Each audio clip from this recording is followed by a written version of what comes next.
Voilà, donc la première réflexion après cette pause, puisqu'on expérimente, c'est la première fois, donc on essaye de voir, etc. Donc la prochaine fois, il n'y aura plus 2 heures d'interruption pour le repas. Parce que comme on ne se voit qu'une journée, on va se séparer. 2 heures sans vous voir, c'est déjà trop long. Donc la prochaine fois, vous apportez vos sandwichs. Et en 5 minutes, et on continue. Ou presque. Voilà, donc on va passer à la deuxième partie, très importante je pense. Il faut vous lâcher, il faut vous ouvrir. Il faut qu'un maximum d'entre vous interviennent, profitent du moment. Ce n'est pas tous les jours qu'on puisse se retrouver vraiment face à face et poser des questions sur tous les sujets. Encore une fois, ça peut être l'actualité, la politique, le monde, l'histoire, la religion, la famille, le personnel. Je pense que c'est très important. Et donc, à peu près pendant 2 heures, un peu moins maintenant parce qu'il est 2 heures moins le quart, après à 4 heures, 2 heures et quart, à 4 heures, on va marquer une petite pause d'une demi-heure malgré tout, qui est quoi qu'il en soit nécessaire pour moi, pour vous et aussi pour pouvoir mettre à jour la caméra. Il va falloir vider et pour pouvoir se préparer à la dernière partie du cours qui durera à peu près 1h30 jusqu'à 6 heures.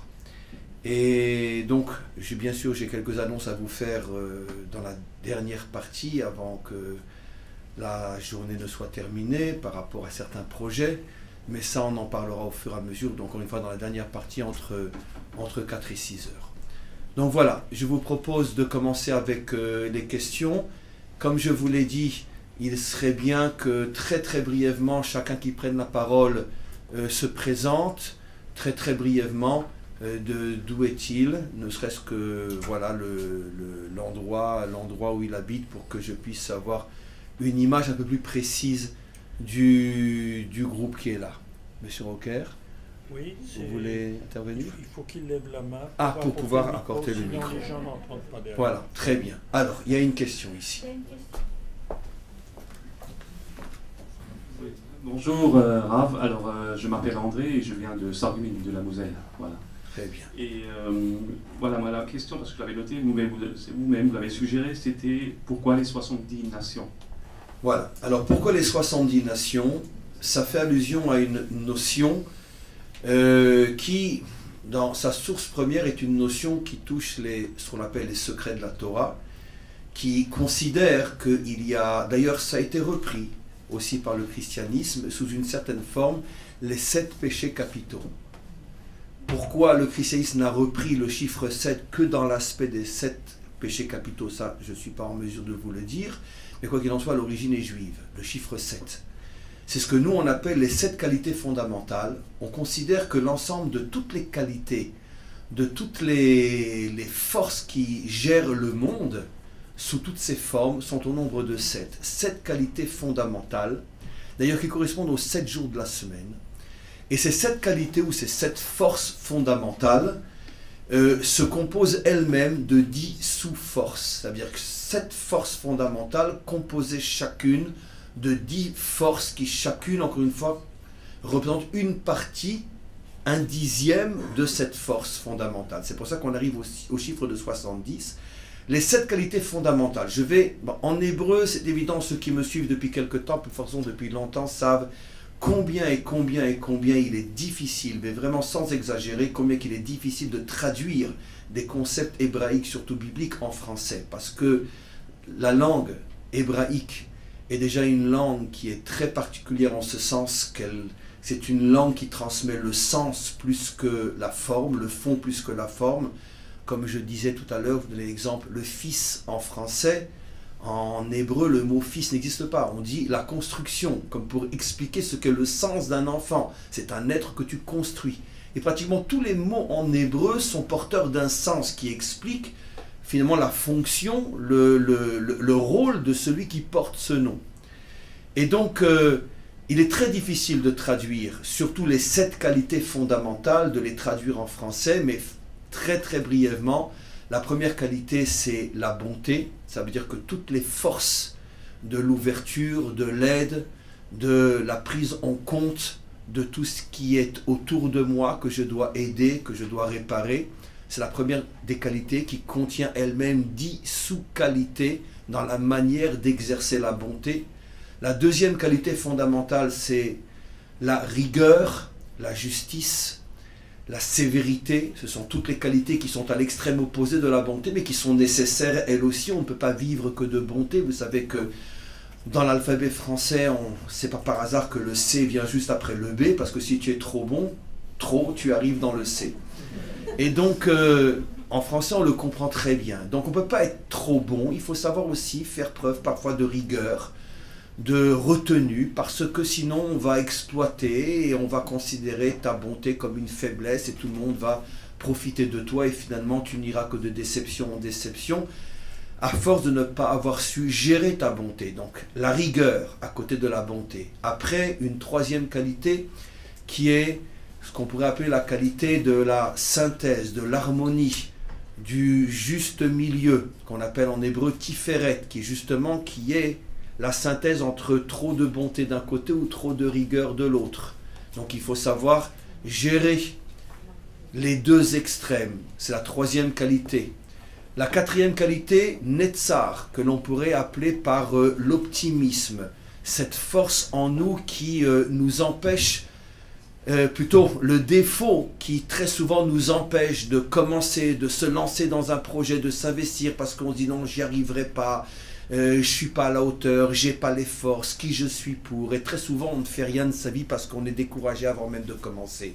La qualité qui nous permet d'être un fonceur, d'être un leader, d'être celui qui va au-devant des difficultés s'appelle netzar. En français on pourrait traduire ça par l'optimisme, la volonté. Après, on a une cinquième qualité qui s'appelle Od. C'est la reconnaissance, la louange, être capable de dire merci, être capable d'être reconnaissant. C'est aussi une qualité qui est très très importante. La sixième qualité, c'est la stabilité. Dans ce monde, on traverse des difficultés, des épreuves, on prend des coups, combien de fois on tombe, savoir se relever, savoir rester solidement ancré à ce à quoi on croit, malgré les difficultés, malgré les épreuves, malgré les critiques, malgré toutes les chutes, la stabilité. Et enfin, la dernière qualité, la septième, la royauté, c'est-à-dire, on pourrait traduire en français la noblesse, la dignité. Ça veut dire tout faire pour dévoiler dans l'homme sa noblesse, sa dignité, ce qui fait de lui un roi, pas dans le sens les rois de France bien sûr, mais dans le sens tout ce qui fait et tout ce qui donne à l'homme finalement toutes les bonnes raisons de le respecter et de l'honorer, parce que l'homme se comporte effectivement avec un très haut niveau de noblesse et de dignité. Donc ça c'est la septième qualité. Cette qualité donc englobe l'ensemble de toutes les qualités humaines, et maintenant chacune d'entre elles se divise en 10. Ça c'est trop compliqué à expliquer, ou pas compliqué, mais dans le sens qu'on n'a pas le temps. D'où les 70 peuples. C'est quoi les 70 peuples? C'est que chaque peuple est censé représenter, c'est en vérité, il y aura, on va dire, 7 peuples fondamentaux. Chacun correspond à l'une de ces qualités. Il va y avoir les peuples de la bonté, les peuples de la rigueur, les peuples de l'équilibre, les peuples de la volonté, les peuples de la louange, les peuples de la stabilité, les peuples de la royauté. Et chacun de ces peuples va représenter l'une de ces qualités, mais à l'intérieur de cette qualité, il y aura encore une division en 10, de manière à ce qu'on puisse arriver aux 70 peuples. Ce qui veut dire que l'humanité est supposée contenir et représenter toutes les valeurs humaines, et chaque peuple est chargé et préposé plus particulièrement à une qualité particulière ou à l'un des aspects particuliers. On a parlé des 70 peuples. Alors maintenant, où est le peuple juif? J'ai expliqué déjà de très très nombreuses fois, peut-être pour beaucoup d'entre vous ça sera une nouveauté, c'est que le peuple juif en vérité n'est pas un 71e peuple. Le peuple juif est tout simplement un peuple composé d'une partie des 70. Ça veut dire que, si vous voulez, je dirais qu'il y a le macro et le micro. Le macro au niveau de l'humanité, c'est les 70 peuples. Le micro, c'est le peuple juif, qui contient en lui une partie des 70 peuples. C'est un peuple qui est composé à partir des 70 facettes de l'humanité tout entière. C'est la raison pour laquelle, sans rentrer trop dans les détails, le peuple juif est un peuple compliqué, parce que justement, un petit peuple, mais qui d'une certaine manière contient en lui toutes les tensions et toutes les facettes de l'humanité tout entière.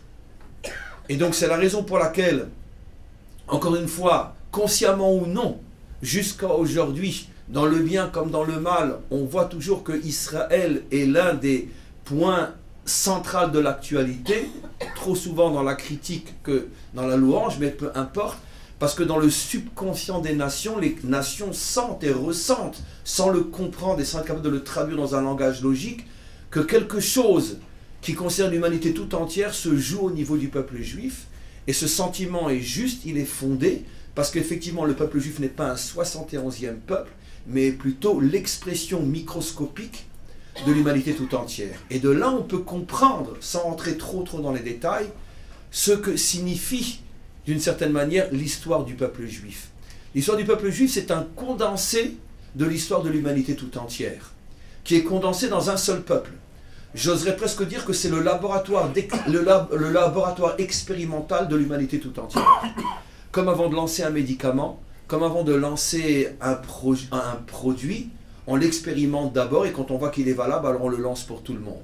D'une certaine manière, tout ce que doit traverser l'humain est expérimenté dans le bien comme dans le mal à l'intérieur du peuple juif, et quand ça marche, après, ça devient un modèle pour l'humanité tout entière. Ça fait quand même 71 peuples, quoi qu'il en soit, mais avec ce que je vous explique qui est très très important, c'est que Israël ne vient pas représenter quelque chose, une 71e facette. Israël vient simplement condenser en lui l'humanité tout entière. C'est la raison pour laquelle, lorsque finalement on pourrait donner l'exemple, d'ailleurs à mon avis très juste, du noyau avec les électrons qui tournent autour, et l'ensemble forme l'atome, l'ensemble forme la vie, forme la création tout entière. On a besoin de l'électron, on a besoin de l'atome, et l'ensemble forme la vie, forme la matière. C'est exactement de cette manière-là qu'on pourrait définir l'humanité tout entière lorsqu'elle sera enfin reconstruite. On a le noyau, qui est un condensé de l'ensemble, et les électrons qui tournent autour, qui sont les 70 électrons et 70 peuples qui tournent autour du noyau. Et en vérité, l'ensemble, et chaque partie est aussi importante l'une que l'autre, l'ensemble forme finalement la matière fondamentale, l'humanité fondamentale. Voilà, il y a encore évidemment énormément de choses à expliquer, mais comme je voudrais qu'il y ait un maximum de questions, j'essaye de répondre de la manière la plus juste, mais la plus succincte malgré tout. Oui. Oui, bonjour Rav. Aurélien de Besançon. Juste une question pour rebondir sur le chiffre 7, parce que du coup, Tsarfat, il me semble bien que c'est 770. Absolument, la valeur numérique de Tsarfat, c'est 770. Du coup, on est en France, qui a l'air d'être décrit comme un pays assez particulier au regard de la délivrance finale. Donc, vous voulez savoir, nous sommes français, nous vivons les choses de l'intérieur, vous êtes à l'extérieur. Est-ce que vous pensez que la France a encore son rôle prépondérant eu égard à la délivrance finale? Est-ce que vous pensez que c'est proche? Est-ce que vous pensez que nous, notre groupe aussi, on a un rôle à jouer dedans? Et vous, éventuellement, comment vous vous voyez par rapport à ça? Écoutez, vous touchez un point d'une profondeur et d'une sensibilité extrême. Je ne sais pas par où commencer. D'abord, on est français et fiers de l'être. Et sincèrement, je remercie tous les jours le maître du monde de m'avoir fait naître en France. Parce que je ne pense pas que j'aurais été ce que je suis si je n'étais pas né et pas passé par la France. Je suis né à Paris, j'ai vécu jusqu'à l'âge de 35 ans en France. Et donc, pas à Paris, mais peu importe. Mais quoi qu'il en soit, c'est évident que la France a un rôle fondamental dans la délivrance finale et dans le tikkun, dans la réparation de l'humanité tout entière, d'où on l'apprend, à part des dizaines et des dizaines de sources dans notre tradition orale, on l'apprend d'abord d'un verset explicite dans les prophètes. Regardez le prophète Obadiah, et regardez l'avant-dernier verset. Évidemment, vous allez le voir en français, vous serez moins sensibilisé, mais si vous le lisez en hébreu, vous verrez qu'il est marqué là-bas clairement que lorsque les exilés qui étaient en France, qui étaient Tsarfat, en France, ça se dit Tsarfat, jusqu'aujourd'hui, en hébreu biblique et en hébreu moderne, Tsarfat. D'ailleurs, c'est extraordinaire, mais alors tenez-vous bien, décomposons le mot Tsarfat, puisque vous savez très bien qu'en hébreu, il n'existe pas de mot pour le mot, chaque mot traduit un message. Qu'est-ce que signifie le mot Tsarfat? Ben, c'est la baguette. Mais la baguette au beurre dans le café au lait. Ah oui, c'est la baguette. Mais oui, je plaisante pas. Comment on dit en hébreu le pain? pratiquement comme en français, pâte, jusqu'à aujourd'hui. Comment on dit un pain étroit? Tsar. Tsar, pâte, le pain étroit. La baguette. C'est extraordinaire. Que le prophète Obadiah avait compris, d'accord, que l'emblème de la France, c'est la baguette. C'est extraordinaire. Et quand même, c'est bon la baguette. Et donc, c'est extraordinaire. À mon avis, il y a beaucoup plus profond que ça. Mais c'est incroyable. Le mot tsarfat veut dire la baguette. Enfin, la baguette, c'est-à-dire le pain étroit. Maintenant, qu'est-ce que dit le verset? Lorsque les exilés, ça fait allusion à ceux qui étaient exilés en France, reviendront en Israël, à ce moment-là, qu'est-ce que dit le dernier verset? Donc le verset dit tsarfat. Qu'est-ce que dit le dernier verset? Alors il y aura le grand jugement. Et la royauté sera redonnée à Dieu. À Dieu. Et donc, le verset parle de tsarfat. Mais tsarfat, le prophète Obadiah a vécu il y a 3800 ans. À l'époque, c'était, je ne sais même pas si c'était déjà la Gaule. 3800 ans. Et encore moins la baguette. Mais vous me direz, c'est un prophète. Et puis, mais pourquoi tsarfat? Les Juifs ont été exilés partout. Et certainement pas en France plus que partout ailleurs. Alors déjà, les commentaires sur place, Rachi, comme vous savez, était un Français, au Moyen-Âge, Rachi dit, on pourrait le voir avec une traduction, vous savez qu'aujourd'hui il y a beaucoup de livres avec Rachi traduit. Rachi dit, dans son langage à lui, Tsarfat, je le dis directement en français, est le pays que nous appelons aujourd'hui France. Tsarfat, hi amdina shekorim lahayom France. Donc Rachi nous dit, Tsarfat, c'est la France. Et tous les commentaires, dont des commentaires qui ont écrit déjà même avant Rachi, qui vivait il y a plus de 2500 ans, disent effectivement que le mot Tsarfat fait allusion à la France, et effectivement l'histoire a prouvé que ce pays jusqu'à aujourd'hui s'appelle Tsarfat en hébreu. Et donc, pourquoi Tsarfat? On peut se poser la question, mais quoi qu'il en soit, on voit donc que le dévoilement d'Hachem comme roi sur toute la terre dépend parmi tous les exilés qui reviennent de tous les pays, essentiellement ceux qui reviennent de France. Je pense, mes amis, et je vais vous dire quelque chose qui m'attriste beaucoup, je pense que la raison pour laquelle toutes les forces contraires s'acharnent sur la France pour lui faire perdre son identité, à tous les niveaux, politiques, social, économiques, etc., sans rentrer dans les détails, je pense que vous devinez à quoi je fais allusion. Il était une fois nos ancêtres les Français. Et je pense que, parce que la France a une qualité, le peuple français a toujours été porteur d'une qualité qui est fondamentale pour la délivrance finale. Son esprit révolutionnaire, son esprit indépendant, son esprit un petit peu à contre-courant. C'est vrai que dans le bien comme dans le mal, tout ce qui a toujours bouleversé le monde est toujours pendant très longtemps sorti de France. Dans le bien comme dans le mal. Mais quoi qu'il en soit, la Révolution française qui a bouleversé le monde occidental, n'oublions pas que la Révolution française, le monde occidental est né en France, sur les barricades. Et donc il y a quelque chose dans le tempérament français, justement, qui n'est pas mouton, dans sa nature profonde. Le français n'est pas mouton. Le français est justement un leader. L'idéologie française est justement de montrer l'exemple, de faire finalement tomber les barricades, ou d'être sur les barricades, d'être très révolutionnaire. C'est pour ça que sans doute, tout s'acharne contre l'esprit français pour finalement le faire rentrer dans le troupeau comme tout le monde, parce que sinon le projet de destruction des identités ne marchera pas tant que les Français seront toujours Français, et c'est pour ça que le français devient de plus en plus rare aujourd'hui. Mais quoi qu'il en soit, donc la France effectivement a un rôle très important. Et maintenant je vais aller beaucoup plus loin que ça. Pour ça bien sûr il faut comprendre l'hébreu. Mais n'oublions pas que l'origine de la lignée messianique vient d'un homme qui s'appelle Péretz, le fils de Yehuda qu'il a eu avec Tamar, quand il a cru que c'était une prostituée, etc. Péretz, à nouveau, c'est les mêmes lettres que le mot Tsarfat.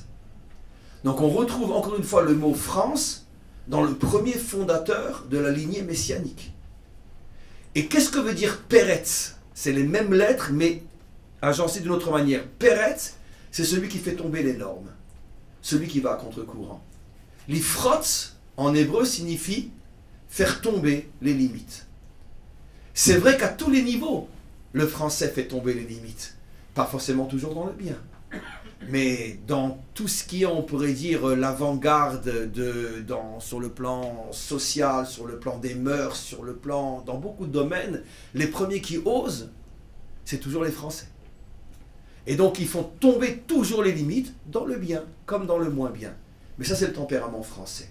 Et comme ce tempérament-là est un tempérament qui est l'essence même de la délivrance finale, puisque ce que le Mashiach fera avant tout, c'est, comme on l'a expliqué ce matin, c'est de redonner à chaque être humain le sentiment que l'histoire dépend de toi et de personne d'autre.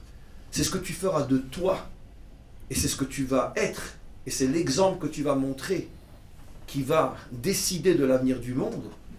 Et si tu ne le fais pas toi, personne ne le fera pour toi. Responsabiliser l'homme, en faire à nouveau un leader, pas seulement un suiveur, mais un leader.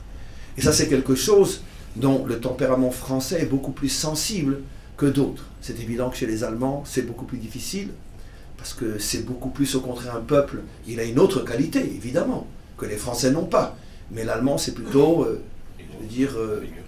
la rigueur de suivre une idée, et tout le monde dans le même moule, etc. Il faut aussi des hommes comme ça, mais c'est une autre dimension. Les Suisses, c'est encore une autre dimension. Les Russes, c'est encore une autre dimension. Les Américains, c'est encore une autre dimension. Mais la dimension faire tomber les limites, défoncer tous les interdits, ça c'est typiquement français. Et cette dimension, on en a besoin pour la délivrance finale, ce sera le fer de lance de la dimension finale. C'est pour ça que la lignée messianique commence avec Peretz, les mêmes lettres que le mot Tsarfat. Et donc, tu parlais du chiffre 770. Le chiffre 770, c'est aussi la valeur numérique. Donc, il y a plusieurs fois le chiffre 7, c'est ce qui veut nous faire remarquer, dans le mot Tsarfat. Il y a 2 fois le chiffre 7, comme pour dire que la France est très très concernée par le sort de l'humanité. Et nos maîtres nous font remarquer que le chiffre 770, c'est aussi la valeur numérique de 2 autres mots très significatifs en hébreu, Bet Mashiach, la maison du Messie. Bet Mashiach. Bet veut dire maison, Mashiach, Messie, comme vous le savez. Ça veut dire qu'il y a un lien entre la France et la maison du Mashiach. Pourquoi? On l'a expliqué. Parce que dans la mesure où le tempérament messianique est un tempérament révolutionnaire, il faudra à nouveau monter sur toutes les barricades de ce monde, toutes les limites que nous impose l'établissement et le politiquement correct et soit un mouton et ferme là. À partir du moment où il va falloir tout casser, tout fracasser, tout faire tomber pour libérer l'homme, une nouvelle sortie d'Égypte, mais cette fois-ci au niveau de l'humanité tout entière. Il n'y a que le tempérament français, ce qu'on aura pu sauver de ce tempérament-là, qui pourra s'investir dans le Mashiach, et c'est la raison pour laquelle on retrouve 770 et la même valeur numérique que Bet Mashiach. Donc c'était évident que si, finalement, l'identité adamique, on en aura entendu parler pour la première fois depuis des millénaires en France, c'est pas par hasard. On espère qu'après cette idée va se répandre dans d'autres pays, c'est déjà le cas, il y a des Belges, il y a des Suisses, etc., mais aussi chez ceux qui ne sont pas de langue française. Mais si c'est né, ou plutôt si l'identité adamique a refait son apparition en France, c'est pas un hasard. C'est pour ça que mes amis, vous avez, et nous avons, une responsabilité énorme, car même si moi maintenant je vis en Israël, quoi qu'il en soit, c'est évident, et c'est une chose que je ne nierai jamais, car je suis trop conscient à quel point c'est important, que je porte en moi aussi cette identité française. Et donc nous avons une responsabilité énorme, énorme, énorme, énorme, car c'est sans doute par la France que se jouera très certainement le sort de l'humanité tout entière, surtout au niveau de la dimension adamique.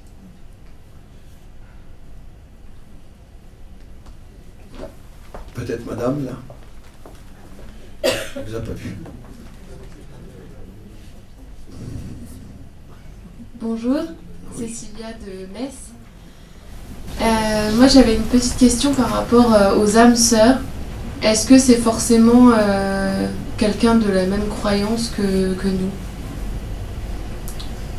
On sait, est-ce qu'on peut être, par exemple, 2 âmes sœurs, un chrétien et un juif, ou un laïc et un bouddhiste par exemple? Oui, c'est ça. Absolument, absolument. Mais c'est déjà un peu plus compliqué. Mais absolument. Si vous étiez là ce matin, si ma réponse confirme d'une autre manière mon intervention, une partie de l'intervention de ce matin.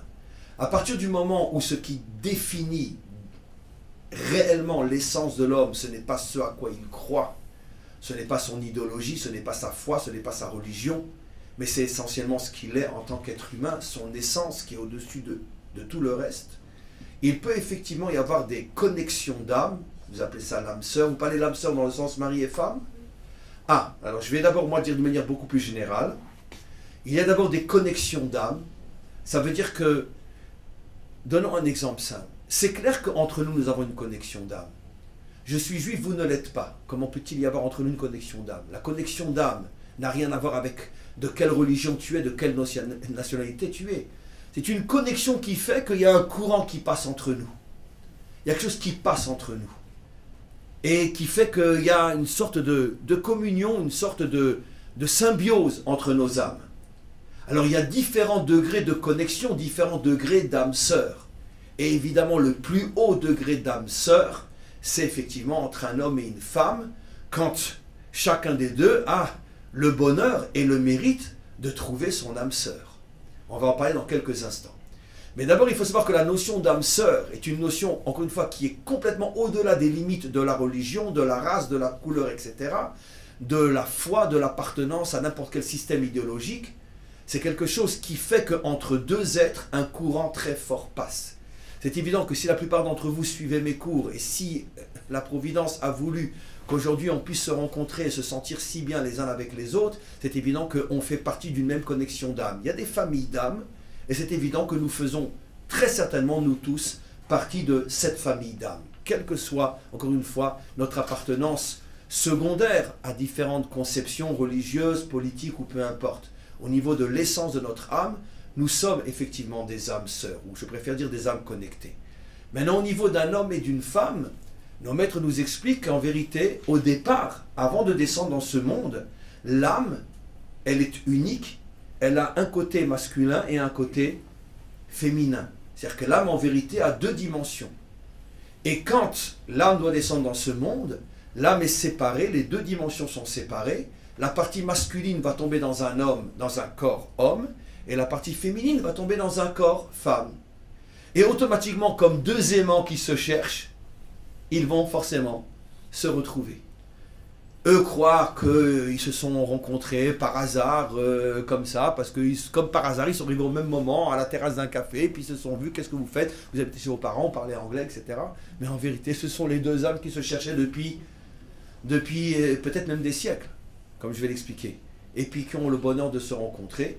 Et à ce moment-là, c'est la fusion totale, la reconstruction de l'âme. Les corps restent séparés d'une certaine manière, mais l'âme, tout de suite, elle est reconnectée. Ça veut dire que si on pouvait voir un vrai couple, on verrait en vérité une sorte d'âme unique qui rayonne dans deux corps différents. Mais l'âme s'est reconstituée. Et donc c'est la preuve qu'il y a une fusion inimaginable. Je te comprends sans que tu aies besoin de parler. Je pense ce que tu vas penser avant que tu l'aies même pensé. On se parle des yeux. Il y a une fusion totale, parce que c'est la même âme. Maintenant, il faut savoir aussi, mes amis, que c'est l'un des plus grands cadeaux qu'un homme, qu'une femme peuvent recevoir sur terre, c'est d'avoir le bonheur de tomber sur son âme sœur. Parce que c'est pas évident. C'est pas évident, c'est pas donné à tout le monde, et il peut y avoir des unions, il peut y avoir des relations, il peut y avoir des mariages, pas forcément avec son âme sœur. Je tiens à préciser que c'est pas parce qu'on n'est pas marié avec son âme sœur que forcément c'est un mariage raté d'avance. Ça n'a rien à voir. Mais la fusion, la symbiose, le sentiment de n'être qu'un, qui est finalement le niveau le plus haut que l'on peut atteindre dans un couple, ça c'est possible uniquement avec son âme sœur. Et sinon, il peut y avoir des tas d'autres mariages réussis aussi, mais malgré tout, on n'arrive pas à ce niveau de symbiose qui fait que vraiment on se sent être la même chose. Mais quoi qu'il en soit, comme je le disais, il faut beaucoup de mérite pour avoir le bonheur, la chance de tomber sur son âme sœur.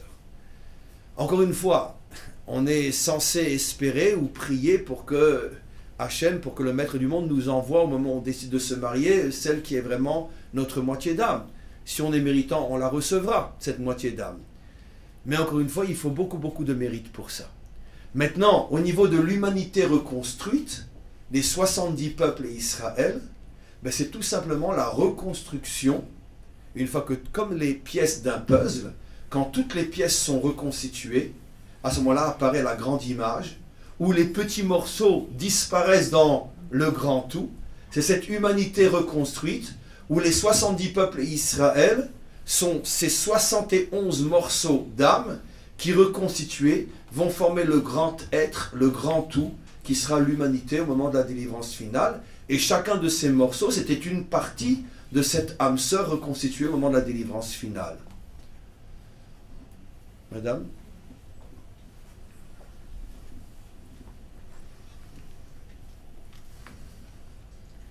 Merci Rav. J'ai 3 points fondamentaux qui j'aimerais que vous m'éclaircissiez par rapport à l'Afrique. D'où vous êtes? Je suis excusez-moi, je m'appelle Amina et je viens du Cameroun, dans le centre. Et aujourd'hui, vous vivez? En Poitou-Charentes. Très bien. Bordeaux. Poitiers. Bordeaux, ça vous dit quelque chose? Bordeaux, oui. Oui. Poitou-Charentes, non. Poitiers. Poitiers, oui. Poitiers, oui. Voilà. Ma question concerne la galope de l'Afrique, son tikkun et son identité qu'elle va retrouver, j'espère, à la délivrance finale. Le galop, pourquoi? Parce que l'Afrique a connu un exil pendant très très longtemps, de l'esclavage et même au-delà. Et jusqu'à aujourd'hui, on voit encore, tout récemment, encore des bateaux qui amènent pas mal d'Africains au niveau de la Libye, tout ça, l'immigration. Pour moi, c'est toute une continuité de cet exil-là. Donc, tout en sachant que Yaakov a été réfugié quand même avec toute sa famille en Afrique pendant Hachem a quand même... Vous faites allusion à l'Égypte, qui est l'Afrique. Voilà. Absolument. Voilà. Et puis aussi par rapport à Moshe, qui est resté quand même en Afrique pendant 40 ans. 60 ans. 60 ans. Et qui a épousé une Africaine. Voilà. Donc tout ça, pour moi, c'est encore codé. Je ne vois pas très bien ce que Hachem cache derrière tout ce codage. J'aimerais quand même savoir qu'est-ce que ça veut dire, parce que actuellement, l'Afrique connaît une perte d'identité inestimable, tout en sachant que nous avions un continent qui est hyper riche, que ce soit dans toutes les minerais, le pétrole, etc., qui ont été exploités des siècles et des siècles avec la misère qu'on connaît. Alors je me demande, déjà même dans mon propre village, il y a 40 sociétés minières qui exploitent toutes sortes de minerais, et j'ai le cœur fendu. Et qui s'arrangent pour que l'Afrique soit toujours divisée de manière à ce qu'ils ne soient pas fichus dehors. Exactement. Donc je me dis, est-ce que quand même il y a un espoir pour que ce continent puisse se restaurer un jour, pour que nous participions à la reconstruction finale avec toute cette richesse pour l'humanité tout entière. Écoutez, vous touchez là une de mes cordes sensibles. Parce que, effectivement, le lien profond entre Israël et l'Afrique est infiniment plus profond qu'on l'imagine. Qu'est-ce qui a pris à Moshe de vivre si longtemps en Afrique, d'épouser une Africaine, de devenir même, d'après notre tradition, roi en Afrique, d'une certaine contrée, là où il s'était réfugié lorsqu'il avait tué l'Égyptien, et que donc il était parti en Afrique du Sud. Et effectivement, ce lien absolument incroyable entre finalement celui qui va créer l'identité juive, Moshe, parce qu'en nous donnant la Torah, il a créé l'identité juive. Avant, on était des Sémites, on n'était pas vraiment des Israélites. C'est la Torah qui a fait de nous des Israélites. Pourquoi spécialement l'Afrique? Et quantité d'autres notions aussi. Par exemple, vous avez parlé effectivement qu'une grande partie de l'histoire juive est liée à l'Afrique. Mais n'oublions pas aussi que la future terre d'Israël, avant que Israël ne revienne sur sa terre, était habité par des Africains. Les Cananéens sont des Africains, puisque les Cananéens étaient des enfants de Ham. Ham, qui est les 3 enfants de Noé, Japhet, qui d'après notre tradition a donné le monde occidental, Shem, le monde sémite, y compris donc les futurs musulmans, etc., les Arabes, et Ham, tout le continent africain. Et Canaan, c'est marqué clairement à la fin de l'épisode de Noé, que Canaan était le petit-fils de Ham. Pourquoi vient-il pourquoi quitte-t-il le continent africain pour venir finalement dans la terre des Sémites, cette terre qui appartenait à Shem, qui ne s'appelait pas encore la terre d'Israël, mais qui appartenait...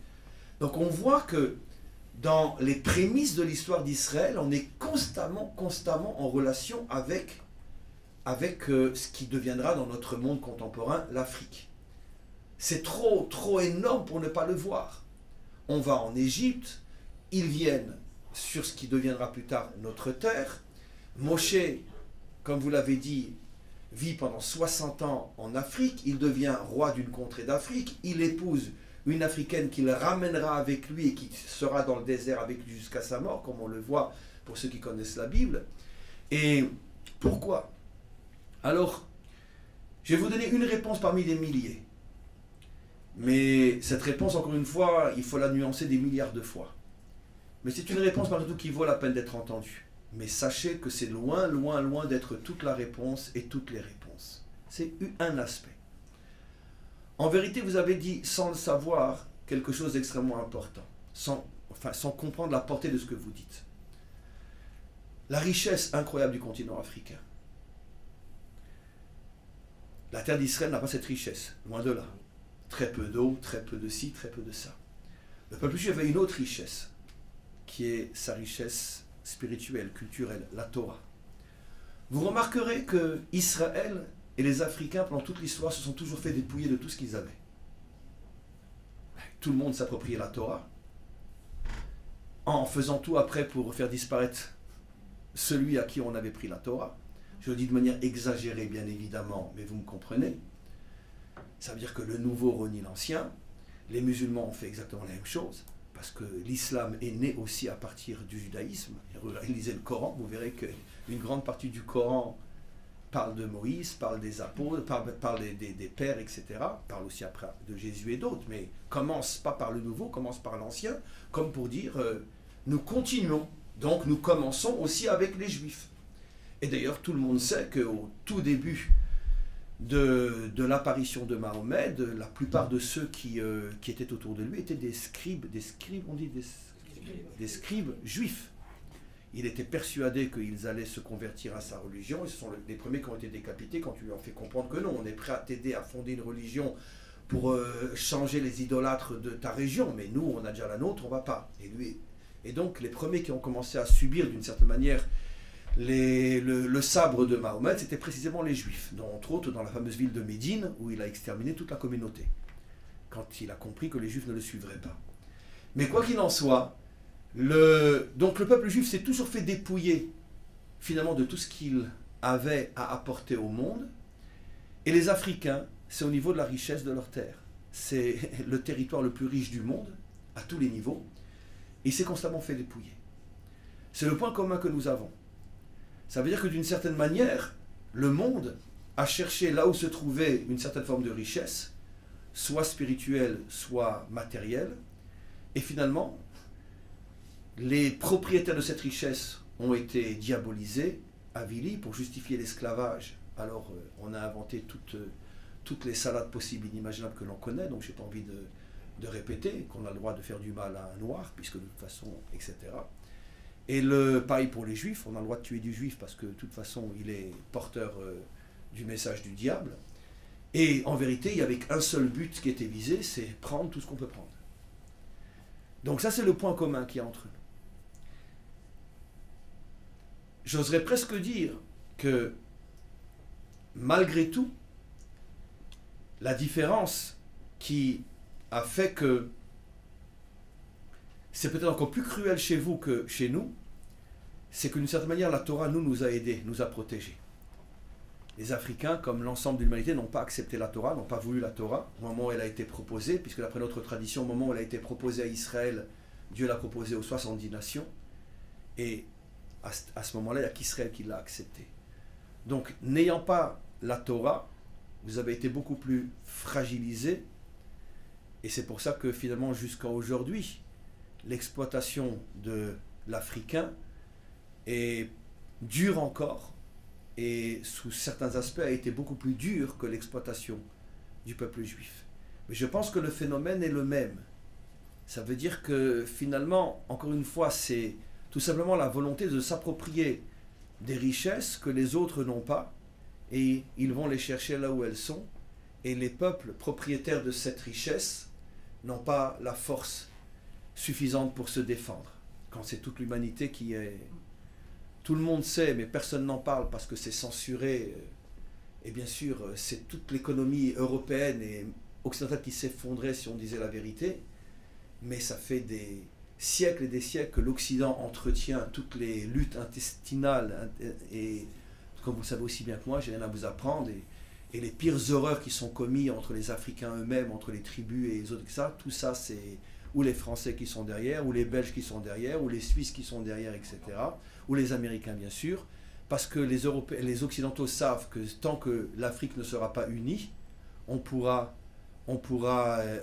donc l'exploiter et prendre les richesses pour nous et finalement leur voler tout ce qu'ils ont. Et d'une certaine manière, l'exil du peuple juif, c'est exactement le même schéma, parce que quand les Juifs ne sont pas un peuple sur leur terre, c'est beaucoup plus facile de les exploiter et de leur prendre ce qu'ils ont que quand ils sont tous réunis avec une terre, une nationalité, une armée, etc., comme on le voit aujourd'hui. Donc je pense qu'effectivement, l'histoire du peuple juif est vécue de deux manières différentes, par les Juifs eux-mêmes, par les Africains en grande partie, comme étant un message pour l'humanité tout entière, que finalement l'homme est un rapace pour l'autre, et si malheureusement une certaine forme de richesse se trouve chez le faible, alors il ne sait pas ce qu'il attend le pauvre, parce que le fort ne lui fera pas de cadeau. Et tout a commencé avec le meurtre d'Abel par Caïn. Toute l'histoire humaine a commencé comme ça. Quand Caïn a senti que Abel avait quelque chose de plus que lui, la bénédiction de Dieu en ce qui concerne le récit biblique, sans entrer dans les détails, qu'est-ce qu'a fait Caïn? Il l'a tué. Ça veut dire c'est toujours finalement le fort qui prend le dessus. C'est pour ça que, en ce qui me concerne, je suis absolument convaincu, et je le vois, et je le sens, et je le sais. J'ai le mérite, la chance et le bonheur d'avoir vraiment, je peux parler de milliers, voire même des dizaines de milliers d'élèves en Afrique. Je le sais, d'ailleurs, on m'appelle le rabbin de l'Afrique, d'ailleurs. Et je suis époustouflé de voir à quel point l'Africain s'identifie avec la Torah ces dernières années, et je pense comprendre pourquoi, parce que dans son subconscient, il comprend que finalement, il y a tellement de points communs entre finalement l'histoire des Africains et l'histoire d'Israël. Mais, là je rajoute, et ça concerne maintenant de nouveau tout le monde, en vérité, la seule différence entre les Africains, les Juifs et l'humanité tout entière, c'est que chez les Africains, c'est visible. Chez les Juifs, c'est visible. Mais chez tout le monde, c'est pareil. Seulement, c'est pas visible. Et quand quelqu'un est malade et que personne ne le lui dit, c'est là qu'il est en danger. Je donne toujours l'exemple simple. En vérité, on est tous dans la même situation. On est tous exploités, soumis, avilis par des forces qui veulent en vérité détruire l'humanité pour s'en mettre plein les poches, à tous les niveaux, dans toutes les générations. Le problème, c'est que quand quelqu'un de malade sait qu'il est malade et qu'il va voir le médecin à temps, il a des chances de s'en sortir. Mais quand quelqu'un pense qu'il est en bonne santé, et puis quand il commence à avoir des douleurs, c'est déjà trop tard, le médecin lui dit, écoutez, il fallait venir me voir il y a 2 ans, je ne peux plus rien faire pour vous. Et c'est la fin. C'est pour ça que toutes les civilisations qui n'ont pas traversé l'exil ont toutes disparu. Parce que la maladie était en elles. Les Romains étaient malades, les Grecs étaient malades, les Babyloniens étaient malades, tous étaient malades, mais ils ne le savaient pas, puisque c'est des civilisations d'une puissance extraordinaire. Et quand la maladie a commencé à être ressentie, parce que les douleurs apparaissaient, c'était déjà trop tard. On ne pouvait plus soigner. Il fallait bien avant de venir chez le médecin. D'une certaine manière, la chance est pour l'humanité tout entière, car le peuple juif, c'est qu'il a toujours ressenti les douleurs, puisqu'il a toujours été attaqué, toujours été frappé. Donc d'une certaine manière, il a toujours ressenti qu'il portait en lui une maladie, et c'est ce qui lui a permis d'une certaine manière de pouvoir se soigner et de ne pas disparaître jusqu'à aujourd'hui. Les Romains qui nous ont détruits ne sont plus là, et nous on est là encore, pour ne citer que. Je pense que pour les Africains c'est un petit peu la même chose. Toutes ces douleurs durant l'histoire de l'Afrique, c'est ce qui permet malgré tout à l'Africain de ne pas disparaître, et il sera là au moment de la délivrance finale, et là il reprendra sa place véritable. Maintenant, pour l'ensemble du monde, c'est pareil. Sauf que pour les Occidentaux, c'est beaucoup plus grave, parce que vous n'êtes pas conscient suffisamment à quel point, finalement, le sort des Africains et le sort de l'Occidental, c'est le même. Seulement, il y a deux formes d'esclavage. Il y a l'esclavage sur un champ de coton, avec un fouet, et puis quelqu'un qui tue, il te dit sale nègre, travaille ou je te tue. Mais au moins tu sais que tu es exploité, ou sale juif ou je te tue. Mais le problème c'est l'occidental ne se rend pas compte que lui aussi il est exploité dans un champ de coton, mais en douceur, avec un frigidaire plein, avec les belles émissions à la télévision, avec les loisirs, les vacances. C'est un esclavage qui est beaucoup, beaucoup plus dangereux. Parce que quand tu souffres, tu sais que tu es esclave, tu sais que tu as mal. Mais un esclavage tel que l'ensemble de l'humanité le vit, où finalement on a transformé 99% de l'humanité en petits moutons qui savent juste aller voter une fois tous les 4 ans et de toute façon voter selon tout ce qu'on les aura conditionnés, et ça fait partie du jeu. Une fois c'est la gauche, une fois c'est la droite, tout est déjà entre eux, ils savent déjà à l'avance comment ça va, et puis nous on croit qu'on a voté pour la droite, mais en vérité la droite avait déjà dit à la gauche vous laissez passer cette fois-ci, c'est vous qui passez la fois prochaine. Tout ça, oui, c'est comme ça que ça fonctionne. C'est comme ça que ça fonctionne. Nous, on croit qu'on a voté pour la droite ou voté pour la gauche. Mais tout est déjà vendu à l'avance. Et nous, on est comme des petits moutons qui... Alors la différence, c'est que quoi? C'est que notre frigidaire, il est plein. Et qu'on a de belles vacances. Et qu'on croit qu'on est heureux. Donc on accepte notre esclavage. Mais le problème, c'est que l'occidental est gravement malade. Et le jour où il va prendre conscience qu'il est vraiment malade, ce sera peut-être déjà trop tard. J'exagère bien sûr, parce que sinon vous ne seriez pas là aujourd'hui. Mais quoi qu'il en soit, il faut savoir que ce phénomène, comme je disais que le peuple juif est d'une certaine manière le substrat de toutes les nations, exactement de la même manière, l'exil d'Israël ou l'exil des Africains est en vérité le modèle de l'exil de l'humanité tout entière. Sauf que chez les Africains, ça se voit qu'ils ont été transformés en esclaves, mais dites à un Américain ou un Français normal, tu sais, toi tu n'es qu'un esclave, mais ça va pas, donc je suis un esclave, et personne ne me monte sur la tête, moi, hein. Je fais ce que je veux. C'est ça le problème, c'est que tu es encore plus esclave que tu ne le crois, parce que tu ne te rends même pas compte à quel point tu es un esclave. Et c'est ça, pour relier à ce qu'on expliquait tout à l'heure, on pourrait dire le tempérament français, d'être capable justement de prendre conscience à quel point on est asservi, à quel point on est avili, à quel point finalement les dirigeants à tous les niveaux, religieux, politiques, économiques, se fichent finalement de l'humanité tout entière. Comme je dis toujours, vous savez, j'ai une thèse et malheureusement elle est vraie, c'est que on se pose toujours la question, mais qu'est-ce qui leur prend à nos dirigeants de laisser tellement d'étrangers finalement détruire les identités nationales? Je donne toujours une réponse qui est extrêmement simple. C'est que la force d'un peuple, elle se puise dans son identité nationale, le patriotisme. Quand je ne sais plus qui je suis, quand je ne sais pas qui est ma nation, pourquoi voulez-vous que je m'intéresse à elle, et pourquoi voulez-vous que je fasse des efforts pour qui que ce soit et pour quoi que ce soit? Donc finalement, je me replie dans mon ego, dans mon et moi, et plus rien ne m'intéresse. Mais finalement, à partir du moment où plus personne n'est prêt à se battre pour quoi que ce soit, qui sont les grands gagnants? Ceux qui veulent diriger le monde. Les puissances économiques, les imminences grises qui finalement dominent le monde. Et c'est ce qui est en train de se passer. On est en train de détruire l'identité nationale française. Qui sait qu'aujourd'hui vibre au son de la Marseillaise le 14 juillet, franchement. Je veux dire, si vous en trouvez un, vous le congelez, parce que ça intéresse qui? Mais ça fait partie du programme. Parce que, au contraire, c'est ce que ceux qui un jour lèveront la tête quand ça sera trop tard pour nous, ils diront on vous a bien eu, parce qu'une fois que l'humanité tout entière sera transformée en esclaves, en machine à produire du fric pour ceux qui ont décidé de s'approprier le monde, parce que la tour de Babel, c'est pas une histoire biblique, mes amis. La tour de Babel, c'est une histoire contemporaine. Dans toutes les générations, il y a toujours eu un dictateur, à l'époque il s'appelait Nimrod, qui a rêvé d'unir le monde entier et d'en faire des robots qui servent sa cause à lui. Et ça n'a jamais vraiment marché dans l'histoire, mais cette fois-ci c'est en train de marcher drôlement.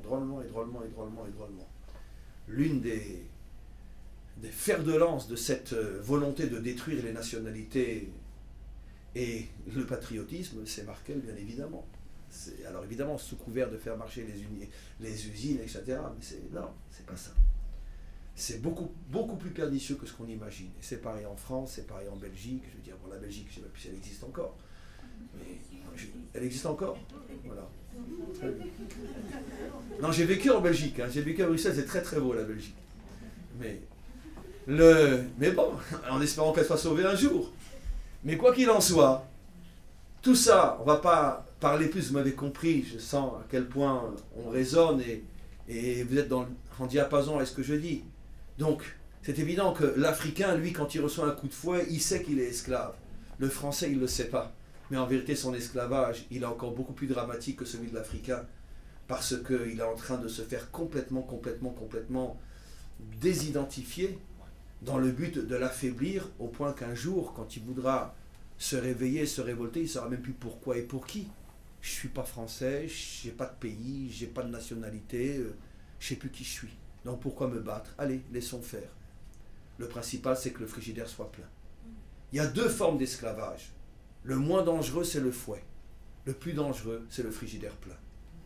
C'est l'esclavage le plus dangereux, celui-là. Oui. Juste un instant, il va vous donner le...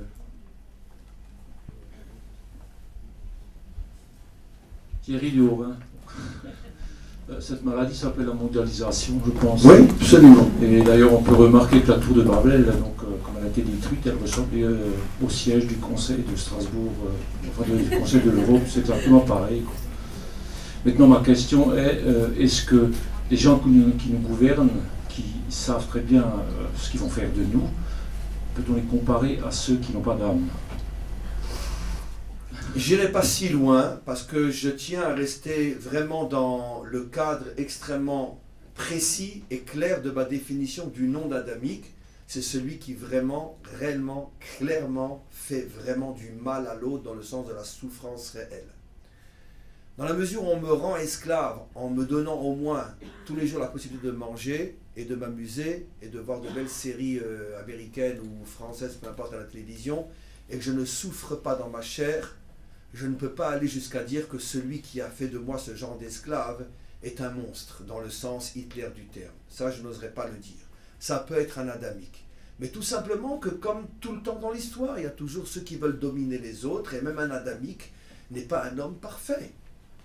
Il peut aussi être quelqu'un qui veut dominer, qui veut transformer les autres en esclaves.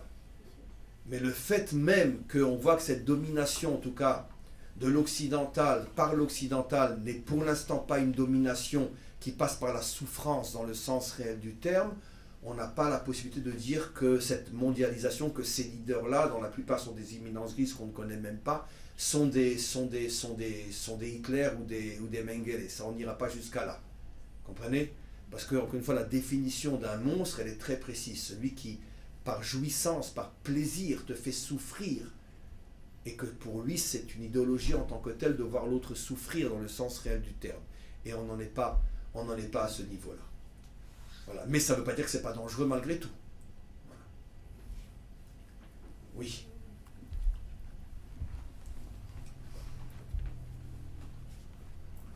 Oui, alors moi je m'appelle Hélène, j'habite à Bourg-en-Bresse, donc dans l'Ain, et je suis originaire de l'île de la Réunion.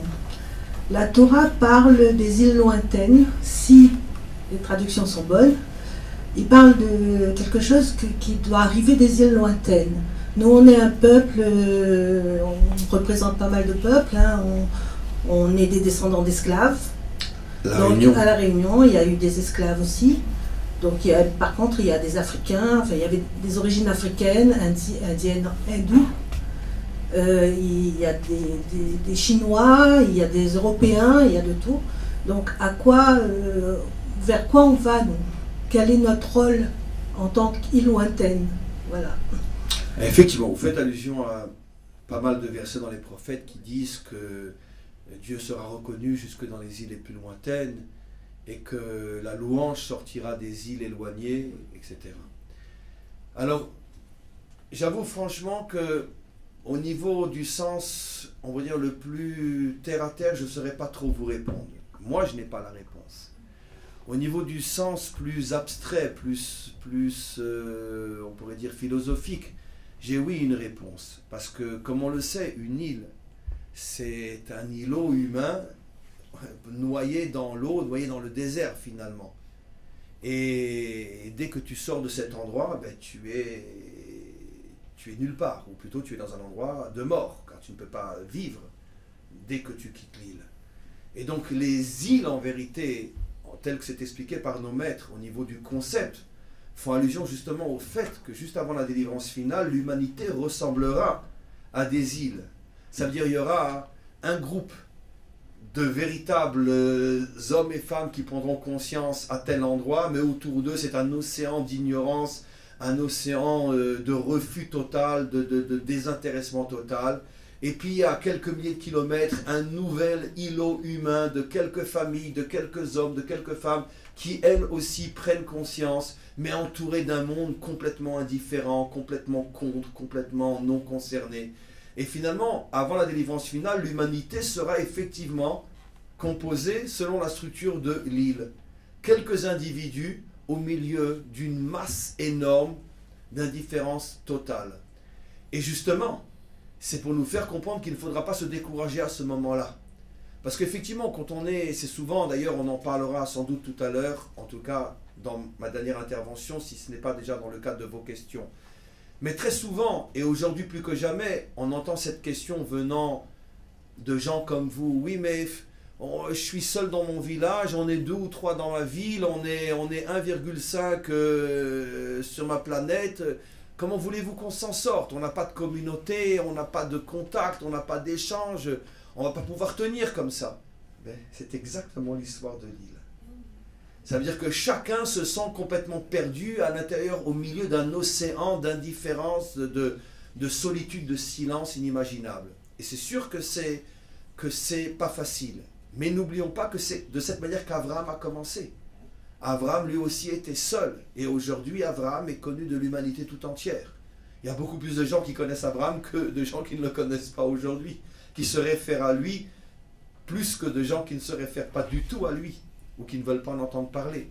Donc il faut savoir que tout commencement oblige ces points de lumière que vous êtes à commencer à faire briller une petite étincelle au milieu d'un désert d'obscurité et d'ignorance et d'indifférence totale. C'est ça le secret, le symbole de l'île sur le plan plus philosophique. Je pense que cette explication est déjà très importante parce qu'elle nous renforce aussi et nous fait comprendre qu'il ne faut pas se désespérer du fait qu'on est 2 dans ce village, on est 1 dans cette ville, et dans mon pays, je crois que je suis le seul. Sur mon île, il y a moi et ma photo. Pourquoi? Parce que nos prophètes ont déjà prévu cette situation. Nos prophètes, en parlant justement que la louange sortira des îles, pourquoi ont-ils parlé des îles? Il y a des continents qui ne sont pas des îles. La majorité des humains vivent sur des continents, non sur des îles. Pourquoi prennent-ils l'exemple de l'île? Pour nous faire comprendre que voilà ce que sera l'humanité avant la délivrance finale, dans un monde qui sera comme un océan, sans vie, sans rien, en tout cas visible, parce qu'il y a une vie dans l'océan, mais elle est cachée, mais visiblement tu ne verras rien. Mais d'ailleurs, peut-être que, d'ailleurs, maintenant, en le disant, je me rends compte qu'il y a aussi ici une allusion, parce que finalement, l'océan semble être un désert de mort, sans vie, mais en fait, il y a une vie incroyable dans l'intériorité. Ça veut dire que même cette humanité que tu crois finalement complètement indifférente, et tu te sens seul au milieu de millions de personnes qui ne sont pas comme toi, sache que dans le potentiel, il y a oui quelque chose. Sauf que chez toi, ça s'est réveillé et pas chez eux encore. Et ne te désespère pas. Parce que si toi tu tiens bon, si cette étincelle que tu représentes continue à essayer d'éclairer cette nuit inimaginable qui t'impressionne, qui te fait peur, finalement par ton mérite à toi, tu arriveras à réveiller toute cette vie qui est cachée dans les profondeurs de l'océan. Puisque comme on l'a dit, la grande majorité de l'humanité sont oui des Bnei Adam. Et c'est notre responsabilité à nous, par le fait qu'on tient cette étincelle, même si on a l'impression qu'elle éclaire personne et tous les gens s'en fichent royalement, sache que cette étincelle-là, elle fera son chemin. Encore un, et encore un, et encore un, et encore un. Et un jour, on s'apercevra que finalement, cet océan n'était le monde de la mort que en surface. Mais rentre à l'intérieur, tu vas voir toute la vie qu'il y a. C'est le jour où les 70 nations vont se reconstruire. Et grâce à des gens comme nous, grâce à des gens comme vous, qui ont été les premiers, Abraham, les premières étincelles à faire briller une petite lumière en plein milieu du désert. J'ai le micro. Ah. Victoria Monachon, origine Côte d'Ivoire, je vis en Suisse. Mon mari, c'est Monachon Olivier. À Lausanne? Pas loin, assez près, au bord du lac Léman. De Lausanne en direction des Genèves. Alors j'aimerais savoir, concernant Moïse, il a eu une femme noire, il paraît qu'il en a eu deux. La noire, elle est en quelle position? Première. Sa première épouse était une Africaine, la deuxième était une Midianite, d'Arabie Saoudite aujourd'hui. Médine. Midian, c'est Médine. Médine, Midian, Midian en hébreu, Médine. L'endroit où l'islam est né, d'une certaine manière, à Médine, Midian. Et donc, sa deuxième femme était la fille de Yitro, le Cohen de Midian, le grand prêtre de Midian, qui était un idolâtre au départ, qui est aujourd'hui l'endroit que l'on appelle la ville de Médine. Je ne sais pas si c'est le même endroit vraiment, mais en tout cas c'est cette région-là, Midian, Médine. Et sa deuxième femme était donc déjà une proche orientale, si on veut dire. Déjà plus ce qui va devenir après le monde, enfin la base sémite arabe. Mais la première était une femme africaine qui l'a toujours accompagnée jusqu'à la fin de sa vie. Puisqu'on voit après que Myriam d'ailleurs lui reproche qu'il n'était pas suffisamment avec elle, etc. Depuis qu'il avait reçu la Torah, il était toujours en haut et jamais en bas. Et elle était très très triste. Elle était en train de pleurer. Un jour, Myriam est passée à côté d'elle, à côté de l'Africaine, lui dit « Mais pourquoi tu es triste comme ça ? Je ne comprends pas, une femme qui a le mérite, qui a le bonheur d'être l'épouse de Moshe, pourquoi tu tires cette tête terrement ?» Et elle répond, d'après notre tradition, elle a répondu, « Je préférais n'importe quel homme, mais pas celui-là. » Alors Myriam, la sœur, ne comprend pas. Elle dit « Mais t'es complètement folle. Comment tu peux être ingrate comme ça ? On te donne Moshe, et tu dis « J'aurais préféré n'importe qui et pas lui. » Il dit « Mais qu'est-ce que tu crois ? Un mari, c'est fait pour vivre avec. Moi, le mien, je le vois jamais. Je le vois jamais. » Et quand Myriam a entendu ça, vous connaissez tous la fin de l'histoire, elle a pris Moshe, elle l'a engueulé, elle dit « Mais ça veut dire quoi ? T'es marié, t'es toujours là-haut, redescends un petit peu, mon vieux. Redescends un petit peu. » Et donc, voilà. Donc c'était ça, sa première femme. Ils ont eu des enfants avec la première? Ça, je ne sais pas. Sincèrement, je ne sais pas. Moi, je ne sais pas. Peut-être que c'est dit quelque part, ça, je ne sais pas. Ça, je ne sais pas. On connaît par contre les enfants de la deuxième. Il a eu 2 enfants avec la deuxième. Eliezer et Gershom, avec la première, je ne sais pas. D'après mes connaissances assez étendues, je ne l'ai pas vu marqué quelque part. Donc apparemment non, je ne sais pas.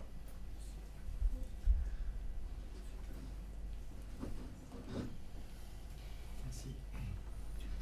Benoît de Poitiers.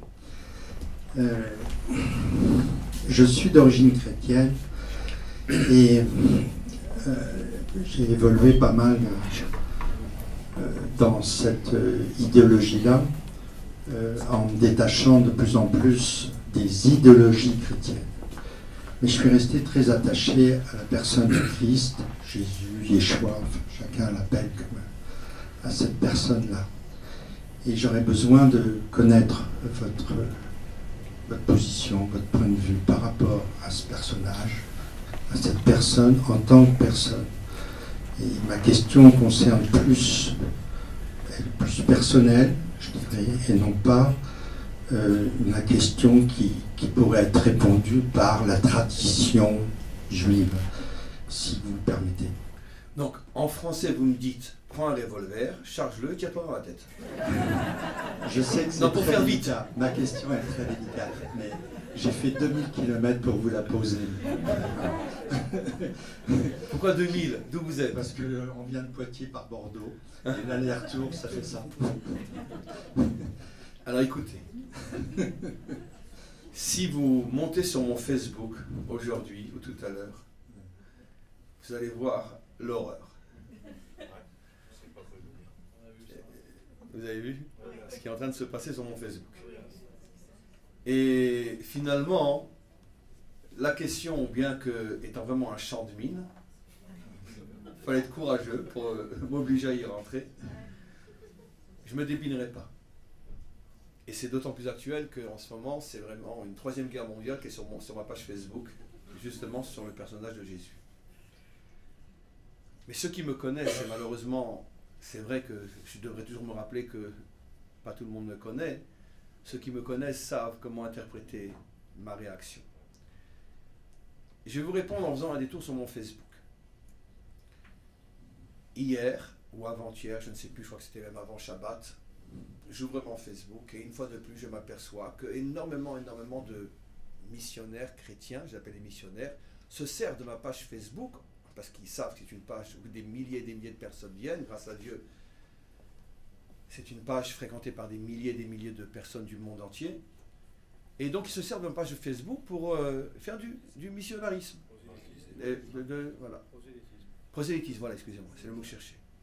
Alors, une fois, il y a longtemps, j'avais déjà prévenu dans un langage beaucoup plus courtois, etc. Arrêtez, profitez. Si vous n'avez pas suffisamment d'élèves pour parler de ce à quoi vous croyez, profitez pas de ma page, parce que vous savez qu'elle est très très lue, pour venir, c'est pas correct. C'est ce que j'avais dit gentiment. Cette fois-ci, c'est vrai que, comme on dirait, je l'ai joué à Ladinovic, je suis rentré dedans. J'ai été très méchant. Très méchant. Et ma réaction a été assez violente.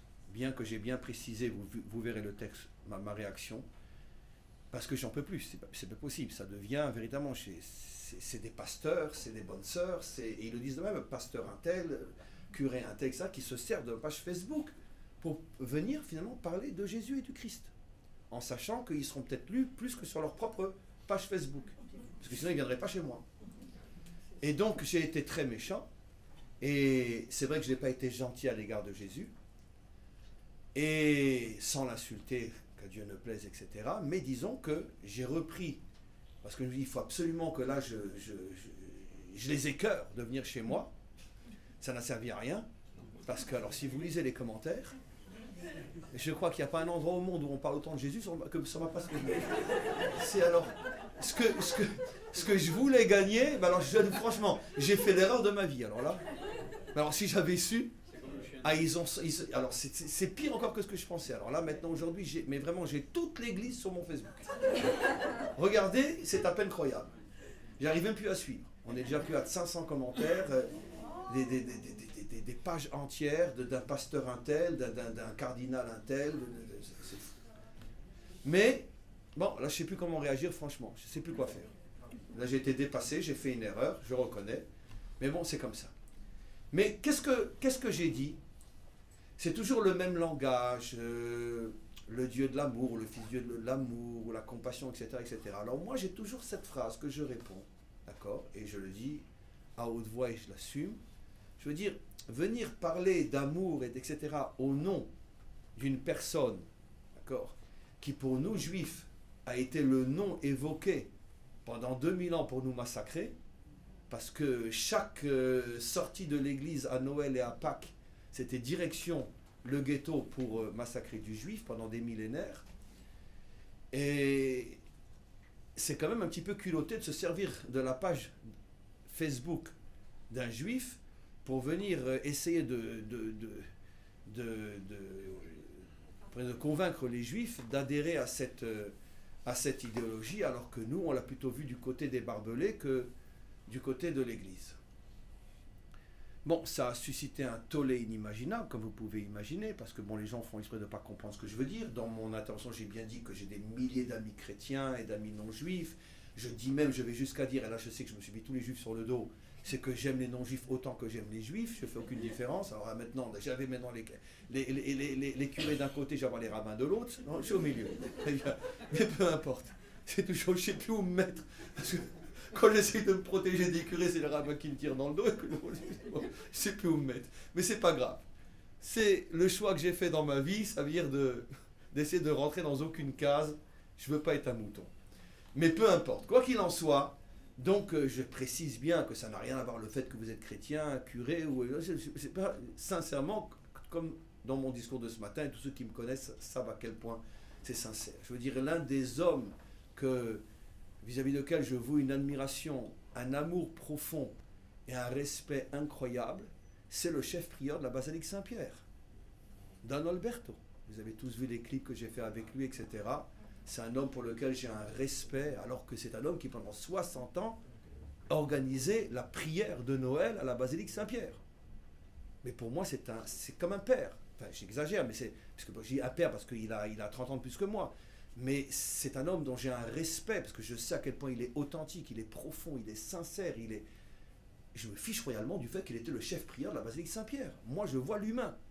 D'accord ? Et donc, on a établi une relation entre lui et moi absolument incroyable.